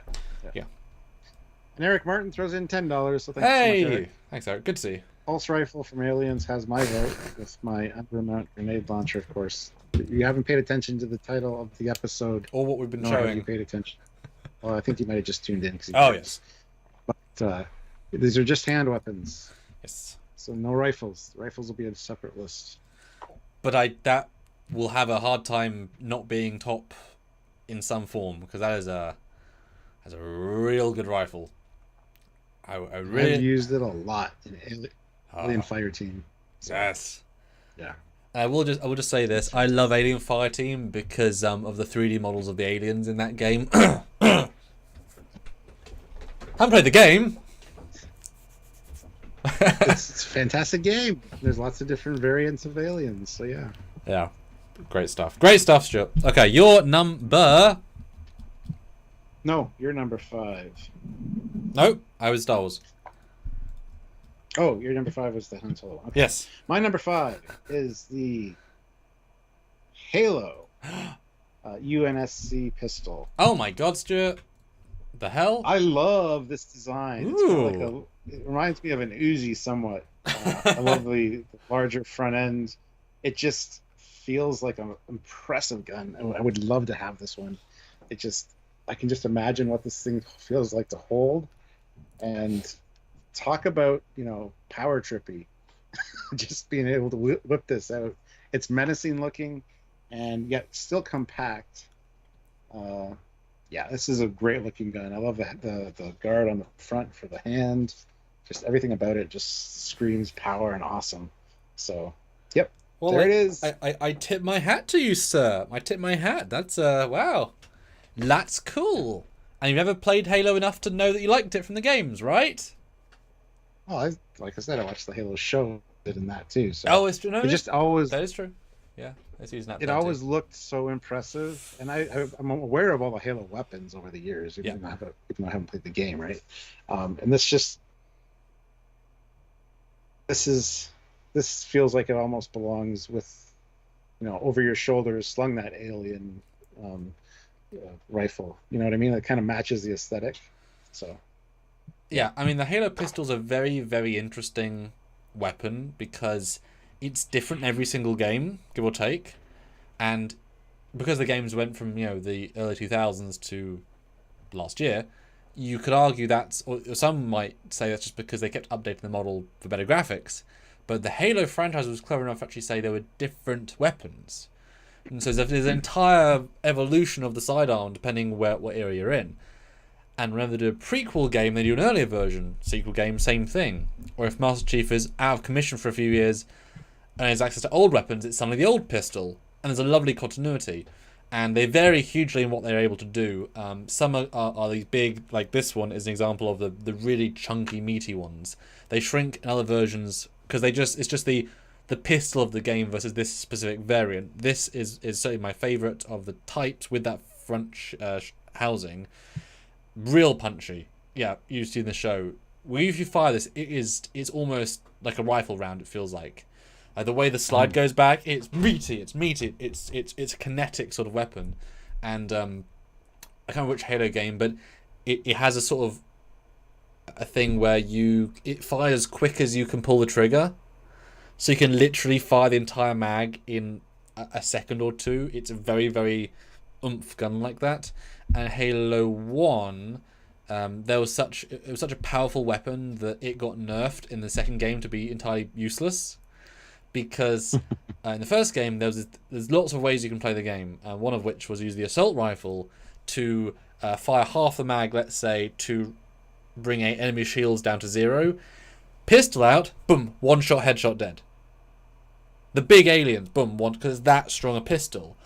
And because it's even got a sight, which is, it doesn't, but you're sighting in the helmet, so it's got a whatever. It's so accurate in the first game. It's a sniper rifle, in effect, a mid-range sniper rifle, and like 7 of rounds you can go through the shield and a headshot. It's obscenely powerful, like it's a proper meaty weapon. It gets entirely nerfed later, but then fans always love when the powerful one comes back. I believe Halo 4 had both versions, which is really fun. You could. Yeah, so really, really fun weapon, and if you utilize it based on how big it is in the game, it's giant to a normal size because they're Spartan specialist weapons, because they are bigger. So it's very, very powerful. Yeah, good gun. Yeah, just looks so cool, man. Yeah, it's one I would just love to be wearing on my hip. It's sci-fi yet grounded, and that's a hell of a line to be. Mm-hmm. Yeah, mm-hmm. Yeah. Nice. Cool.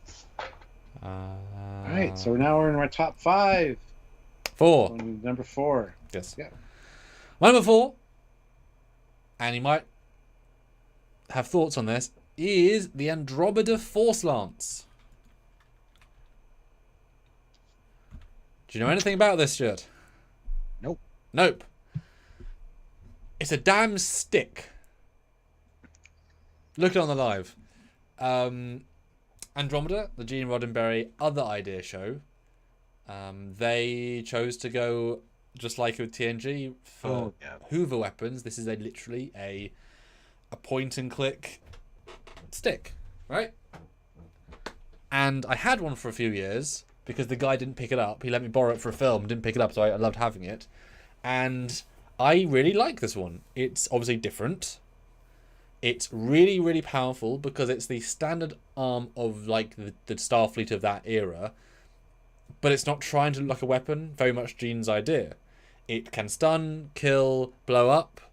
Its other feature is you press a button, it becomes an entire staff used for melee or two-sided weapon. So it's two-sided by itself. So for example, if you're in a firefight, you can pew pew and then turn it, shoot. Like you can literally double wield shoot back and forth, back and forth, back and forth, and then and if you like make it bigger, you can steady it, make it a sniper weapon basically. You twist it and do different modes. Entirely flexible, right?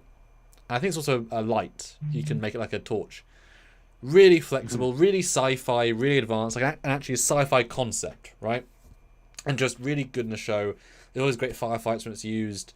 I never got bored of seeing it. I've tried to get a replacement for years because they used to, when people made resin kits back in the day, like in the early 2000s, these were easy enough to get. And then people stopped making resin kits, and Andromeda is not popular enough to get 3D prints of good enough quality to get. You'd think it'd be really damn simple, but no one makes them. I'm really pissed off. If anyone knows where to get one, I'd really like a good one, obviously, not an okay one. I really like it. It's actually science fiction, you know. Yeah. Have I sold you? Remember it from? Yeah, I do remember from Andromeda, but I didn't realize it was quite so versatile. Yeah, I could see this being very easy to wield actually, and quite easy to store as well. That's another thing, being able to carry it easily. Yeah, you sold me on it. A lightsaber could be almost the same thing if it didn't have the force field around the blade, because literally that's energy. So if you took away the force field, you could actually use a lightsaber as a blaster almost. So it's that kind of principle, I guess. Yeah, I think it's great. I'm not a big fan of the design, but as a weapon, yeah, I can see I love the idea of the back and forward. Damn. Yeah. Very specific reason why I like it. What do you guys think? Would it ever be on your list of top? Because it's so elegant to not just be a tube, you know? There's such a fine line between boring and interesting, and this just cradles that functional line. For me, anyway. Yeah. What do you guys think? Do you like this one? ISFJ 1009 puts in $5. Is the Imperial Guard Force Pike a hand weapon then? But this is a gun, though. It's a gun 90% of the time. It just happens to be a staff as well.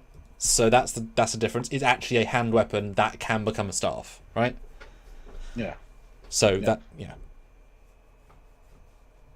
Yeah, I remember him using it quite a bit in the show, and it was quite impressive.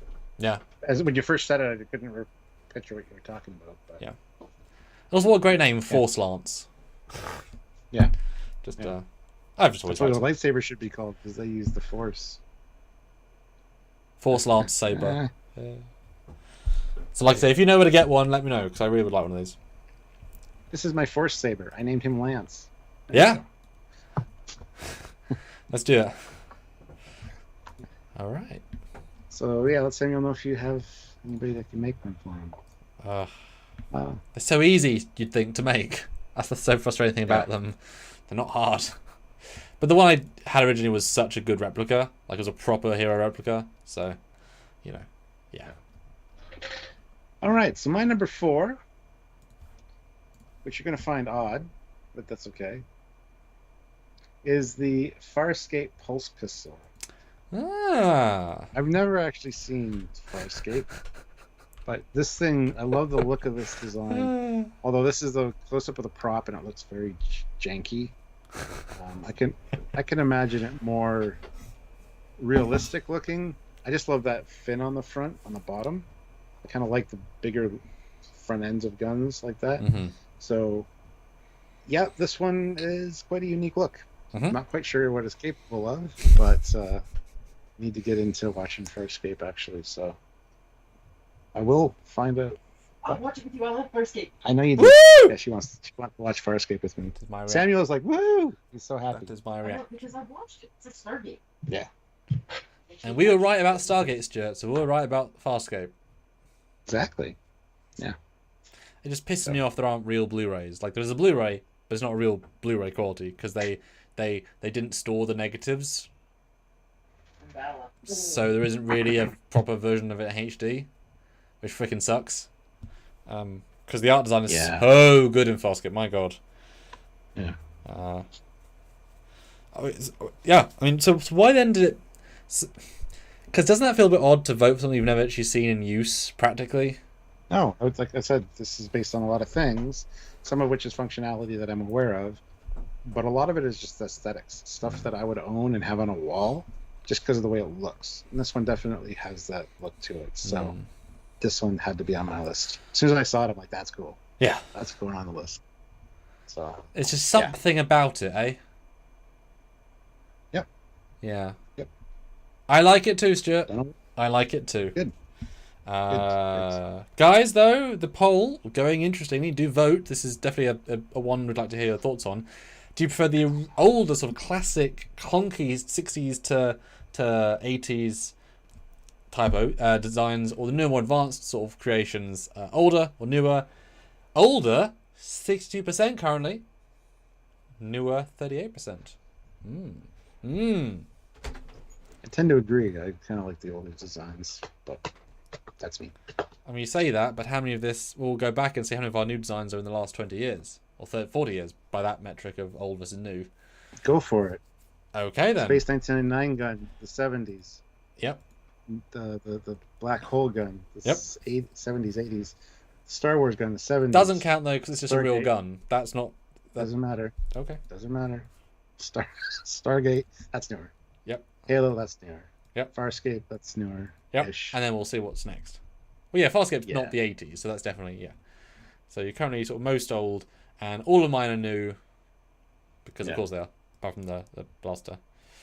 Eric Martin, though, throws in $5. Thank you. Okay, so I didn't read the instructions. Sue me. How about RoboCop pistol then? Yeah, the 9mm one. That was tricky, Stuart, because that really was a vote between that or the Equilibrium pistol, because they're ostensibly the same thing, vibe-wise. The RoboCop Auto 9. What are your thoughts on that, then? Because that is certainly iconic. I love by that itself. gun. Yeah. I love that gun. I would pick the Equilibrium one, though, if I had to pick between the two of them. Okay. So, okay. Again, for aesthetics, just looks a little bit better. But yeah, the RoboCop gun was on the list. Just didn't make any of our top 10s, I don't think. There's something really great about the RoboCop pistol, and yet it detracts the exact same feeling to me, and it's hard to explain why. It's a weird one to me. I like it, and I get it. Maybe it's because I've never liked burst fire, as pathetic as that is, and that's how he uses it. Yeah, it's so cool when it fires too, with the flames coming out the end of it. But something about the Equilibrium, it's full auto and single. Like, single is so crisply accurate. Like, he shatters people's brains out with single, and then full auto is like a wall of people. There's something about the stratagem of that. I don't know. And Kat asks, did we miss the Lawgiver, Stuart? Won't say yet, but tune in. Maybe either, because I put them in the prep, either of the Judge Dredd Lawgivers are on the list. Jesus Christ. Yes. Although Lawgiver, quite similar to Robocop pistol, in terms of rough aesthetics. Like, you can see they're in a similar era, because they are. Oh, we'll see where they are on the list. They are on the list at all. And yes, Spiked says lots of anime weapons don't get reviewed. Yeah, anime weapons. I don't know that many of them for obvious reasons, but also a lot of them just tend to be guns, like actual guns with a slight sci-fi. Oh, it fires. Or they're so weird that they're unrelatable. Somehow having to build practically grounds it in a way that not is too freeing. Do you know what I mean? Mm-hmm. Yeah. Yeah. Yeah. But I never got into Mega Man, so I don't really know what they look like. So. Okay. Ready for my number 3 then, Stuart? I am, yes. My number 3 is the... Because I have this one. Stargate, Particle Magnum. Ron's gun. Yeah. Which I have. Ha ha ha ha. I got a Hero replica 2 years ago. This... My original one was a bit more resiny and easy to break. This one has a bit more strength to it, so I can work around with it. It both is a gun and isn't. It has such an impact on the show. So powerful. it's so impractical feeling, and yet it looks incredible on screen because boy, look at that. You know you're gonna hit hard with this, you know? Like, it has a presence, which isn't just literally a Magnum they've just kit bashed. This is an original design, and it feels it. It's sci-fi, it's gunny. I love the sci-fi hue. I wish resin props could be brighter. I would love it if that was a hugely bright thing. I love the idea of the 3 settings, the easy recharge. You know, the guy just, it's literally like a canister for a Magnum. You flip the thing, pull out, put it in, you're fully charged, you pew pew pew, easy. Settings can be anything from stun to massively kill. You know, you associate a kill blast with just, ow, he's dead. This thing can literally rip through your bones and your blood and leave a hole. So pretty damn powerful. I'm sure the amount of emitters varies with the power. And having, like I say, a cheaper replica from the mid-2000s to a proper hero recast, very close yet very similar, even better in real life. Just a really nice design, and certainly, you know, Jason Momoa ruled with it, and very happy to have one. Yeah, just an iconic sci-fi gun that's gun but not. It's really cool to own 2. I have 2. Yeah, I'm not a fan. Sorry. But as much as I love Ronin, I don't like the gun. Look how big it is compared to my head, Stuart. Look at that. It's too Wild West, like six shooter style. Yes. With shit tacked on. No. So. With style tacked on, Stuart. With style. But it's literally a shotgun and a pistol. It's crazy. I mean, this is literally a one-man band army weapon. I mean, you take this to any, like, if this was against the Jafar in SG1, this would just, they'd run. It's really accurate as well. This is almost a gold weapon in terms of its power level. And when they're fighting the replicators, the only thing they can do jack against them. So, yeah, I like it. Cool. That's your number 3. It is. We're down to the bronze. Yes. Bronze tax. Yes. Yes. Yeah. All right. Well, my number 3 is the Orville PM-44. Oh my god, that's not 1980s at all. I really like the look of this. It's a elegantly designed weapon, and again, I'm assuming because it's Orville, it has much of the same functionality as a phaser. But I don't know where the setting knobs are or anything on these. I've never held one, never seen one in person. Yeah. But I really like the look of it. It looks so cool. And it looks ergonomic. You can see the place for the fingers there, the finger molds. It just feels like a very comfortable weapon to hold. Like I wouldn't really necessarily be aware that you're holding it because it's so comfy. An extension of your hand, and not in a giant way. Yes. Just here you go. Yep. Yeah. And yeah, that's the main reason, just because of the looks, and I believe the functionality is very similar to a phaser. So like stun, kill, and disintegrate, you would assume. So, yep. Simple answer, but it was lower on the list. Kept moving up though. I really like the looks of it to the point where I just need to shove it up on the list. So this one is so tricky to me. I like it a lot, and I don't like it in several ways, and I don't know why.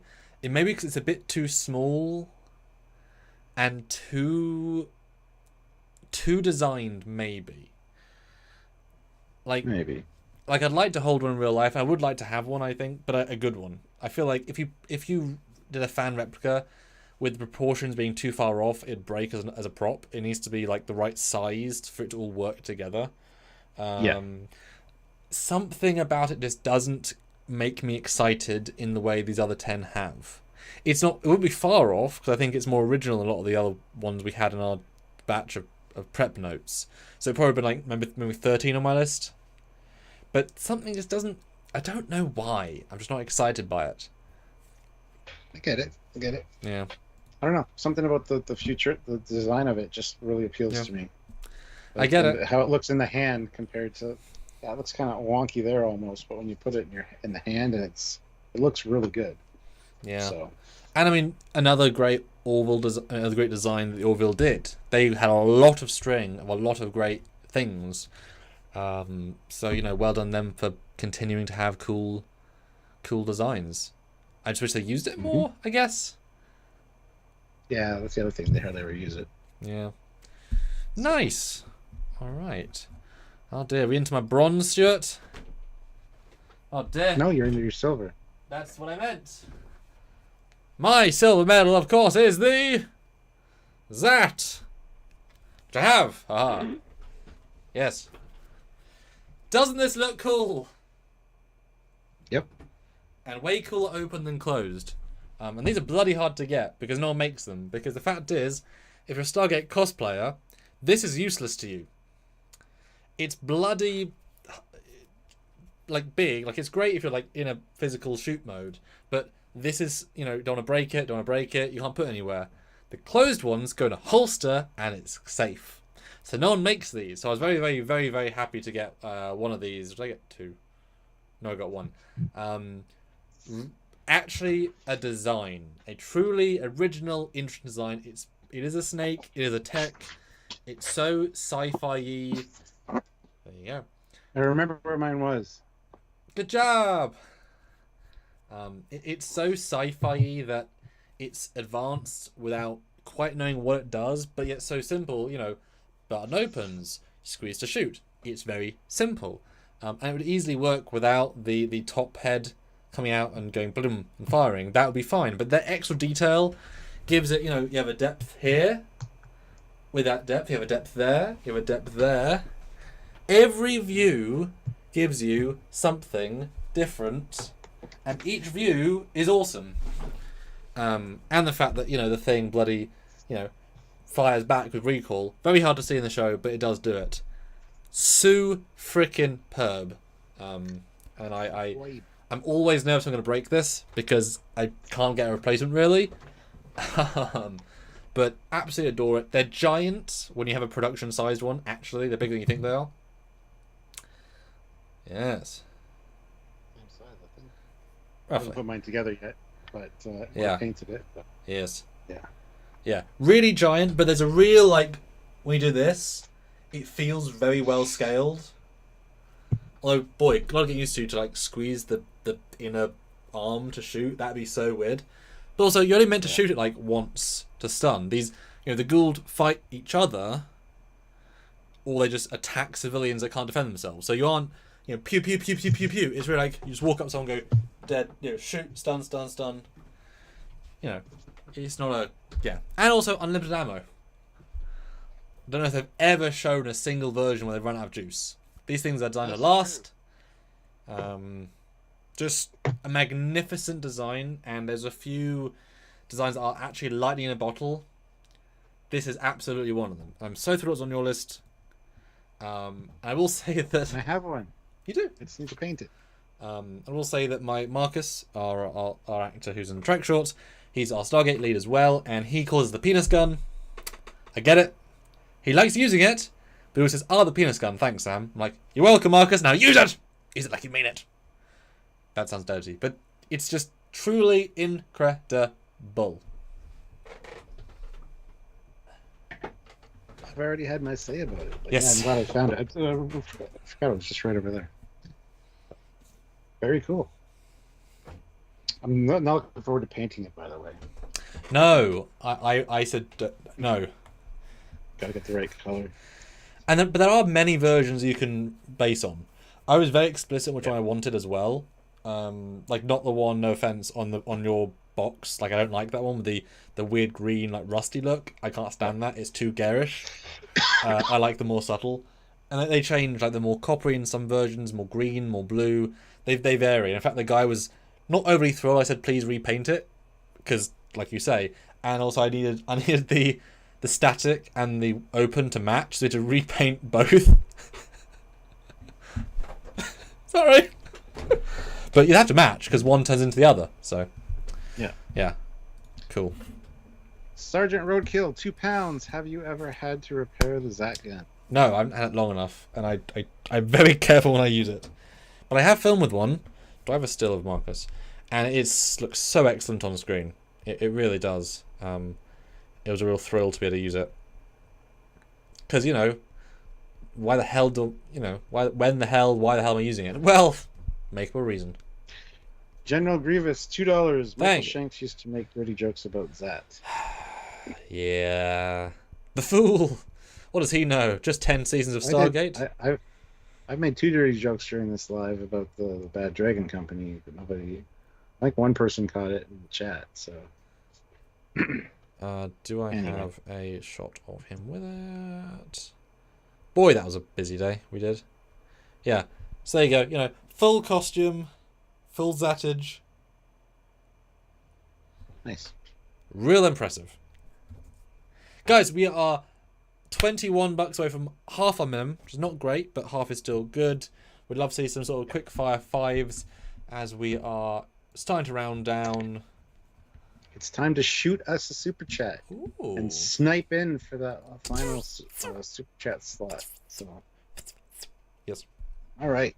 So that's your silver, correct? Yeah. Yes. My number 2, ironically enough, is colored silver. The gun, that is. My number 2 is the Galaxy Quest Ion Nebulizer. Ah! You picked 2 almost identical weapons, give or take, back to back. That's great! Damn! My 90 or 2. Hit me, why? Yeah. It's such an elegant look. I'm sorry, but that almost outdoes a lot of phasers that have been made over the years. It's kind of like improving on the phaser design and making it more perfect. Plus, again, I assumed that this one has the same kind of functionality as a phaser because it's kind of based on a phaser, Star Trek, you know. So it's hard to tell. There's no dials or settings on it, but it's a nice look. Again, this would look fantastic on a wall. This has a retro Art Deco style. Looks like it could be part of a 1950s car, like a, you know, on the tail fins of a car, or maybe perhaps the hood ornament. It just has a beautiful classic streamlined look to it, and yet it looks mean at the same time. It kind of looks like a shark or some kind of a sea creature. Even the handle looks like it has scales, and it's just so elegant. The trigger's kind of out in the open. There's no trigger guard, and there's a lot of these don't have trigger guards, a lot of these kind of weapons, but it's such a big trigger, I'd be afraid to fire it when I put it in a holster or whatever. But I don't know. It looks so nice. This is very much aesthetics for me, which you'll be surprised with what my number one is. So. Well, I appreciate you did not let on when I said it. I totally floored by that. But it's interesting because this feels like you prefer the retro designs of the 70s, 80s, but this is made by the modern techniques. So you get the best of both worlds. Yep. That's what it feels like, which I inadvertently said earlier. That's interesting. Now, how do you feel about the giant hole at the back? Don't like that. Don't know why that's there. The fuck? It looks like almost like a battery compartment that wasn't closed. Yeah. I don't know. It's begging for a let's give it some extra function. Yeah. And we had an artist build this in 3D years ago for us, and I had to sort of to show them that actually it goes in this beautiful curved to a hard edge at the top of the phaser of the handle grip for no discernible reason, and it's really hard edge. It's really inorganic. I don't know why. It's really weird. It's hard to kind of capture because it's not what you think it should be. Yeah. Wow. Okay. Cool. Okay, guys. Now is the chance. I would love to know, what do you think each of our number 1 is going to be? Hugely diverse list here. I really, really want to know what you guys think. Let us know right now in the chat down below. We've hit 100 likes, which is awesome, guys, but we do need to hit at least half of our minimum. So yeah, another $21 in super chats would be great. We really appreciate that. So if you can super chat in right now, please do so. We want to hear your thoughts on what our number 1 is, what your number 1 favorite sci-fi gun would be. Throw in the super chats and let's talk about it. We're coming up on the end of the live here. We got another about 20 minutes or so. So, yeah. I want to know. Star Trek #1. Yeah, I was going to throw in a actual phaser for #1, and then I'm like, no, rules are rules. Tish. Yes. Yep. Because then, you know, which phaser, which version. Yes. Yeah, what do you guys think? What do you guys think? Because there's such a variety, and they're all so different, and also a lot of these are where we come from them, personal baggage, nostalgia vibes, obviously. But also they're so, except a few of them, they're also distinct design-wise. I think it's just so conceptually, aesthetically, just hits you, right? That's what you like, you know. It's like we can almost do like a top 10 TIE fighter. There's every shade. It's just personal preference, right? Yeah. It's not even, you know, it's just, wow, I like this one best. Area 51, $5. Came in late. Did Cap say the TOS phaser rifle? No rifles in this one. Hand weapons only. Sidearms that only require one hand. No rifles! None! Nope. Speaking of, I have a very nice TOS phaser rifle, which is done for me. It just needs to be delivered. So I can't wait to get that. What do you mean? That's new. Oh, this is not new. I got it at London Comic Con. That's still a little while ago. $300. Canadian or American? Canadian. Because that radically changes the value. That looks super. It's super impressive. Resiny, metally. Both. Fair enough.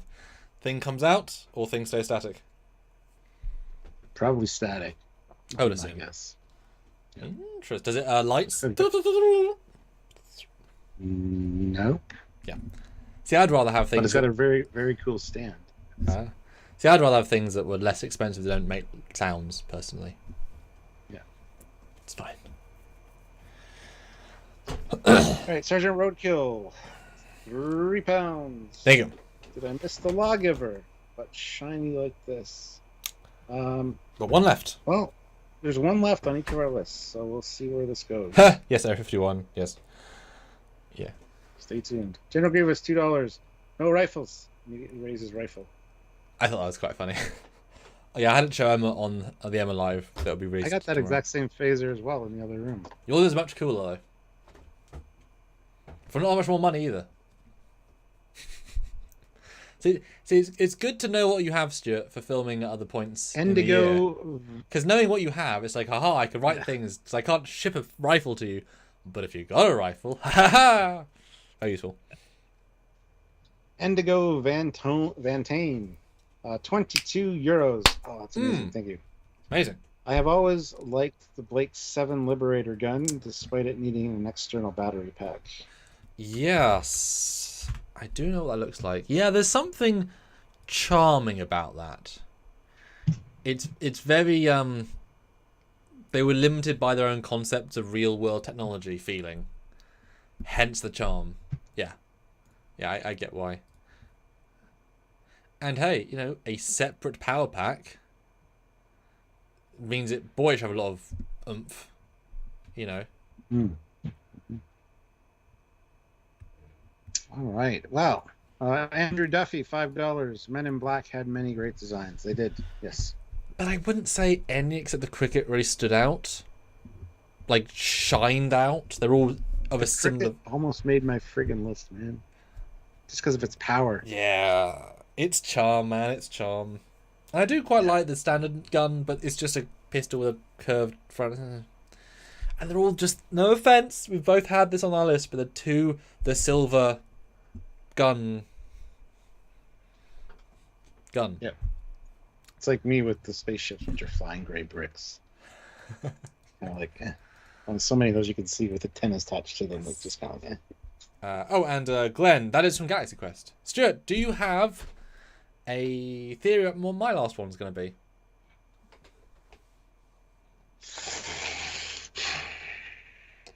No. Although the look you gave about the Lawgiver, I'm thinking maybe the Lawgiver. I would assume the reboot one with all of them. Which I still want to get the 4K of, because it's kind of hard to get. And for yours, I bet it's going to be some like brick, like some. I kept picturing, I said this to someone earlier. You like a wooden prop. This is like a barrel and a light and a button. I'm like, why do you like that? Well, because it's from Transformers, and I liked it when I was a kid, and it's just literally 3 squares together. But I love it. It's like, okay, bud. So I'm expecting the Transformer Prime. What's the first Transformer called? Transformer Zero. Transformer. The first one, the very, very first cartoon. Oh, G1. Yeah, it's the G1 Mega Optimus Prime Blaster. That's why I say he's going to be your number 1, because you're going to throw me a curveball. That's a rifle. That's going to be on tomorrow's list. Pistol. His pistol. They had pistols, I'm sure. Optimus Prime didn't, but some of them did, yes. There we go. My number 1, Stuart, is... I have it right here, off screen. I have all of my 3 top ones. How do you feel about that, Stuart? I'm not surprised. As you should not be. My favourite is actually the Pulse Pistol. Because I actually know what it's from, Stuart. I actually own one. Now, does this look better as a non-prop, but in the hands of a prop person? Yeah, it looks fantastic from every angle. It's such a cool gun. This, man, I love Farscape to a T. I'm so thrilled I got this so many years ago. It's such a simple bloody prop, but it's so well designed. The fact that you think it's a nice rectangle note, there's a beautiful cowling angle to this. It's actually smooth at the top. Everything's a curve. It goes down into the curve of this. There's this for no reason. It just is aesthetic. It's a good hand grip. Really good hand grip. Perfect. It's so sturdy in your hand, and the finger goes there. Super nice.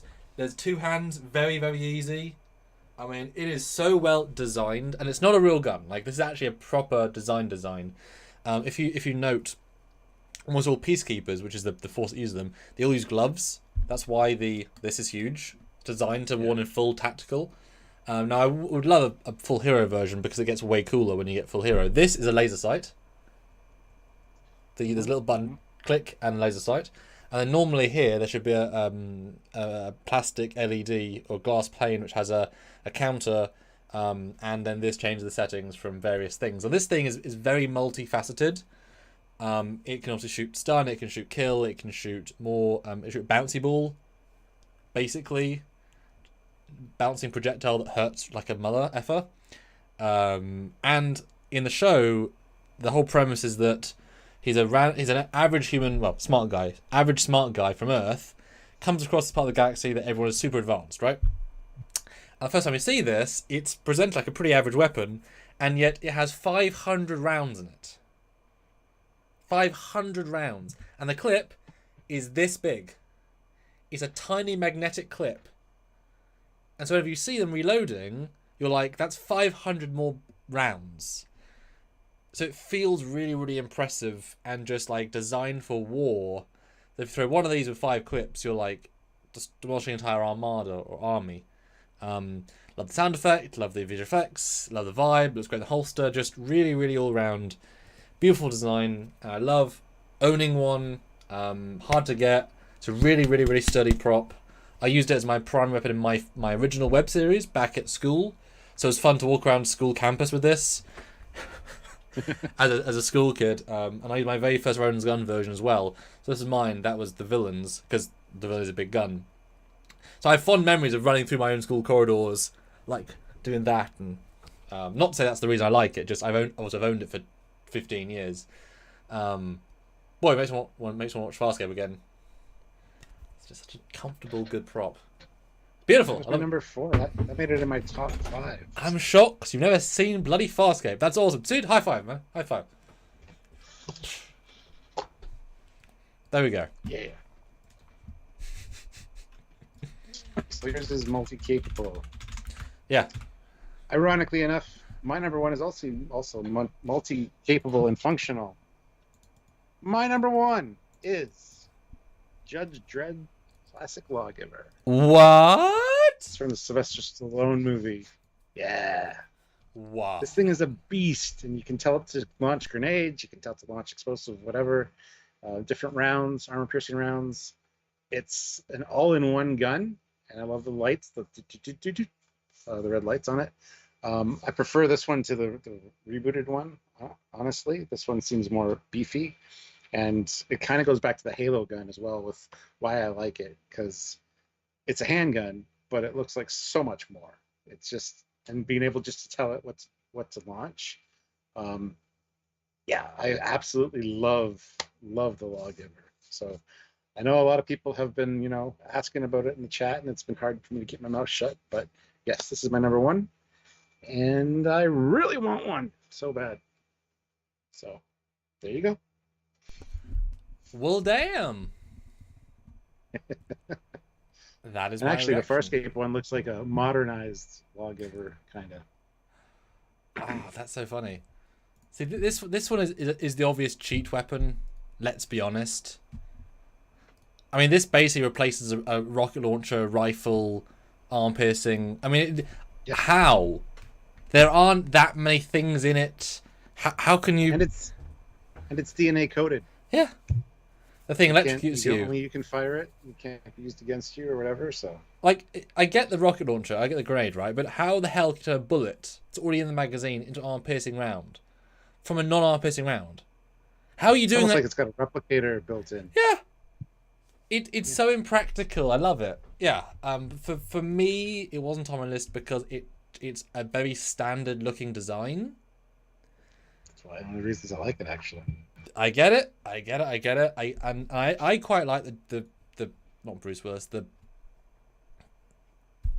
Sylvester Stallone. Yes, thank you. I just quite like that. I am the law. It's he took his helmet off. But whatever, I kind of enjoyed it. Yeah, I actually quite like it. It's daft, it's silly, but has a lot of charm for sure. No, yeah. Oh dear, Stuart. Oh dear, that's funny. All right, Sergeant Roadkill 5. Saw Dread last week at Prince Charles Cinema London. I'll allow the 80s one. Yeah, the new one's fine, but there's nothing really special about it. Yeah. Honestly, this one is just. Yep. It's perfect. It comes to get a bet. Does it really? Comes together better. It comes together better, Stuart. There you go. Wow. Yeah. Aren't I great? My goodness. Yeah. All right, I'm going to be fair. Yes, we hit that half of our minimum. We're $10 away from a really good goal. Mm-hmm. So another $10 super chat or 2 5s would be greatly appreciated right now. So hopefully you enjoyed the list. We do want to do rifles, which will open up a whole new can of worms. I mean, is that worth going like top 15? Because I bet you there are easily 15. Easily. Maybe we can't talk about each one for as long because this format works out good for 2 hours actually. Yes, but we were definitely padding a little bit on this one because some went by quite quickly. So I think we could do a top 15 and keep it around the same length. I think we could do it. We could maybe do that. Yeah, top 15. There's so many good ones, right? There's so many classics. And no Star Trek. Stop saying phasers, guys. We've already done our top favorite phaser rifles or rifle weapons from Star Trek. Mm-hmm. Our top 10 phasers. We've done that. So yeah. And it's funny. I have so many of my batch. I've held every single one of my chosen weapons except 3. It's funny. So is this one you'd want to get a? Okay, is this then a Lawgiver? Is this the sort of one where if you were offered a £80 resin static, or a $380 or $300 lights and sounds, would you say F it's worth 3.5 times the price? Yeah, I'd get the light and sound one for sure. Okay. Yeah. Let's see, how many of mine have I held? I've held 1, 2, 3, 4. 4. Fuck. Only 4. Damn it. I need that. I see a lot of this stuff at Wonderfest, and I don't even, take the opportunity to like hold it. But Moorcat or Smurcat 6, sorry, $10. Thank you. The lists, can't wait for the rifles. Yeah. Tomorrow. I think that'll be fun. But thank you. That was the $10 super chat I was looking for. So awesome way to end. Very much so. Yeah. So I like this sort of list because something like this, like, I can actually own one. Like, it's very, very relatable, and obviously I own several rifles as well. Not Star Trek. Well, I guess would we then? That's actually a question. Would the P90 be included? Because, like the Aliens rifle, it does fire bullets. They are bullets. And grenades. So if that is a sci-fi rifle, not saying it would be on the list, but like, or does it have to be designed in a science fiction universe? Because that would then take out other things. Yeah. See, the P90's real world, unfortunately. Okay, so anything that is real world. I would say no to the P90. Okay, so it can't be a real world weapon in any way. Unless it's modified science sci-fi. You mean like the blaster of Star Wars, yeah? Yes. Yes. Yeah, like the Stormtrooper blaster. Yeah. Okay. But I know the P90 would be here. Yeah, but that's two different ideas of lists. I mean, the Aliens rifle is so much cooler, but the P90 I actually own 4. Well, we own 6. I own 3. There's so many P90s in this house. There's so many. God. Halo is bullets, but they're sci-fi bullets. Because they're not, like, they're bigger and they're specialist. Like Trekyards bullets too. So yeah. The fact is, Stargate is in Earth. Yes, they run into sci-fi elements, but the P90 is not modified. It is strictly the P90 that you can go out and buy.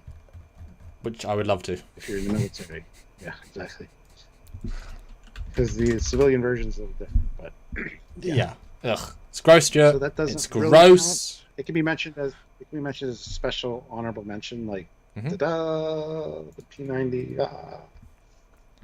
Like, you know, it's number one in my heart, but at the same time, it's not going to quite be there. Yeah. General Grievous, $2. Peacekeeper gun looks like a Bajoran hand phaser. Get those dirty words out of your mouth. Get my favorite gun's name out of your goddamn mouth. There you go. I made it a relevant comment. I made it, yeah, there you go. Did you get it, Stuart? Actually, I don't mind. Did you get it? Bajoran weapons. Did you get it? Yes. All right. Dear me. We'll call it there, guys. Thank you so much for watching. Tune in tomorrow for the rifles, part 2 of this, yes. Yeah. Well, people like, what about the Buck Rogers pistol? If this is rifles, everybody's bringing up rifles in this one, so let's see who brings up pistols. People need to read more. People need to read more. Just saying. Anyway. On that very insulting note. Sorry, people are amazing. You guys are amazing. You guys are absolutely amazing. We love you. Did I save it? Yeah, and on that amazing cowering note. We'll see you guys tomorrow. Until then, he is Commander Cock. He's got a Foley. Bye, guys.